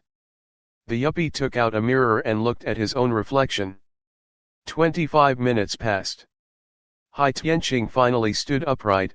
Why aren't they here yet? Actually, Lin Sanjiu and her group had already reached the building some time ago. However, they were trying hard to come up with a plan. To avoid alerting Lin Sanjiu and her group, the broadcast mentioned that everyone would gather in their own dormitories. However, activating her school of higher consciousness, Lin Sanjiu already concluded from the information she processed that their plan to go to the executives' building had been leaked. They also knew that all 5 Oasis executives were waiting for them at their destination. Furthermore, the situation was not in their favor. 5-4. After thinking for a while, none of them came up with any good idea. Just when they were discussing to ditch the plan altogether, Lin Sanjiu suddenly came to a decision. Let's just rush in there. The other 3 people looked at her as if she was a lunatic and shook their head vehemently. Let me finish. To simultaneous guard each direction, the 5 people would stand far apart from each other. So, we mustn't go too close. Once they notice us, we will run away and split them up. We can fight them one-on-one. After that, we can gather in front of the executives' building. If any one of us is chased by 2 people at the same time, just raise the alarm and wait for the others to save you after they've finished with their battle. It's still very dangerous. Think about it. We must fight with these executives no matter what. If we don't fight with them today, there is no way we can escape. Lin Sanjiu gave it to them straight. With that, the 3 of them had nothing to say. Are there any objections? Okay, let's discuss about our tactics. That's just like Xiaoju's style, leading just by Bronze Fang Dan grumbled. Subsequently, the 4 of them gathered and started discussing for a long time. Thanks to that timely broadcast, the crowd had already returned to their own dormitories. If it wasn't for that, Lin Sanjiu and her group would have long been discovered. Right now, they had already spent 20 minutes discussing on their battle tactics, while the executives were waiting angrily. The yuppie had already styled his hair 3 times. Hai Tianqing swore like a sailor as he sat at the staircase to rest. The OL crossed her arms, her head was lowered so her expression couldn't be seen. The rabbit curled up into a fur ball and closed its eyes. It wasn't clear if it was asleep. Chen Jinfeng was the only one who was searching for a glimpse of their target. He tiptoed and cast his eyes into the distance. From the corner of his eyes, he suddenly spotted a turf of fiery red flashing past the yellow sand. From afar, it reminded him of Marcy's hair color. Chen Jinfeng felt a sudden rush of energy, he licked his lips and smirked. Without turning behind, he shouted, "I think I spotted one." After he said that, he rushed forward and started chasing. He slowly disappeared, leaving only 4 people behind. "I will also." "Don't move," the OL commanded after Chen Jinfeng left. She stopped both Hai Tianqing and the yuppie. "They might be trying to lure us away." Hai Tianqing went back to sit at the staircase, gloomily. From his expression, it was clear that he would rather fight than sit around doing nothing. Hearing this, a smile appeared on the yuppie's face. No. They're not trying to lure us away. They are trying to split us up and defeat us one-on-one." After he said this, he pointed to a figure in the distance. "I am interested in that one, let me take on that opponent." Hai Tianqing gave a grunt and remained in his spot as a signal of agreement. The OL frowned. After the yuppie ran out quickly, she turned to look at the other remaining person and rabbit. "Trying to fight with us one-on-one, isn't that too naive? Even if we each chase after one of them, we can still leave one person to guard the door. Do you think anyone in their group can handle 2 executives at the same time?" After she waited for a moment, no one answered her. The brown rabbit seemed to have fallen into a deep sleep since just now, its round furry tummy rose in the same rhythm as its breathing. It looked very relaxed. Hai Tianqing leaned forward and listened for a moment, he stood up and flashed a satisfied smile. "Finally, it's my turn, right?" The OL sighed, repositioned her glasses and nodded. Kicking up a cloud of dust, Hai Tianqing chased after his target rapidly. The OL's deduction was actually accurate, Lin Sanjiu's tactic was almost akin to just attacking them straight on. It really wasn't that well thought out. However, due to the pressure, Fang Dan and Hu Chenzai had forgotten to inform Lin Sanjiu about a single thing. With an average pace, footsteps approached them. The OL raised her head and looked up vigilantly. A person walked toward them with her hands in her pockets. That person with a nonchalant attitude was none other than Lin Sanjiu. Due to the information that Fang Dan and Hu Chenzai missed pointing out, at that instant, Lin Sanjiu decided to abandon her tactic to run after being spotted. Instead, she decided to walk straight up to her enemy. When they were just 20 meters away from each other, Lin Sanjiu stopped. She looked at the OL, who was shocked, and began to ask, "Wasn't there supposed to be 5 executives? If it's just you, I am confident that I can mow you down." Part 4 of the series ends here. If you enjoyed it, please give us a like and subscribe so we can be motivated to make even better videos in the future.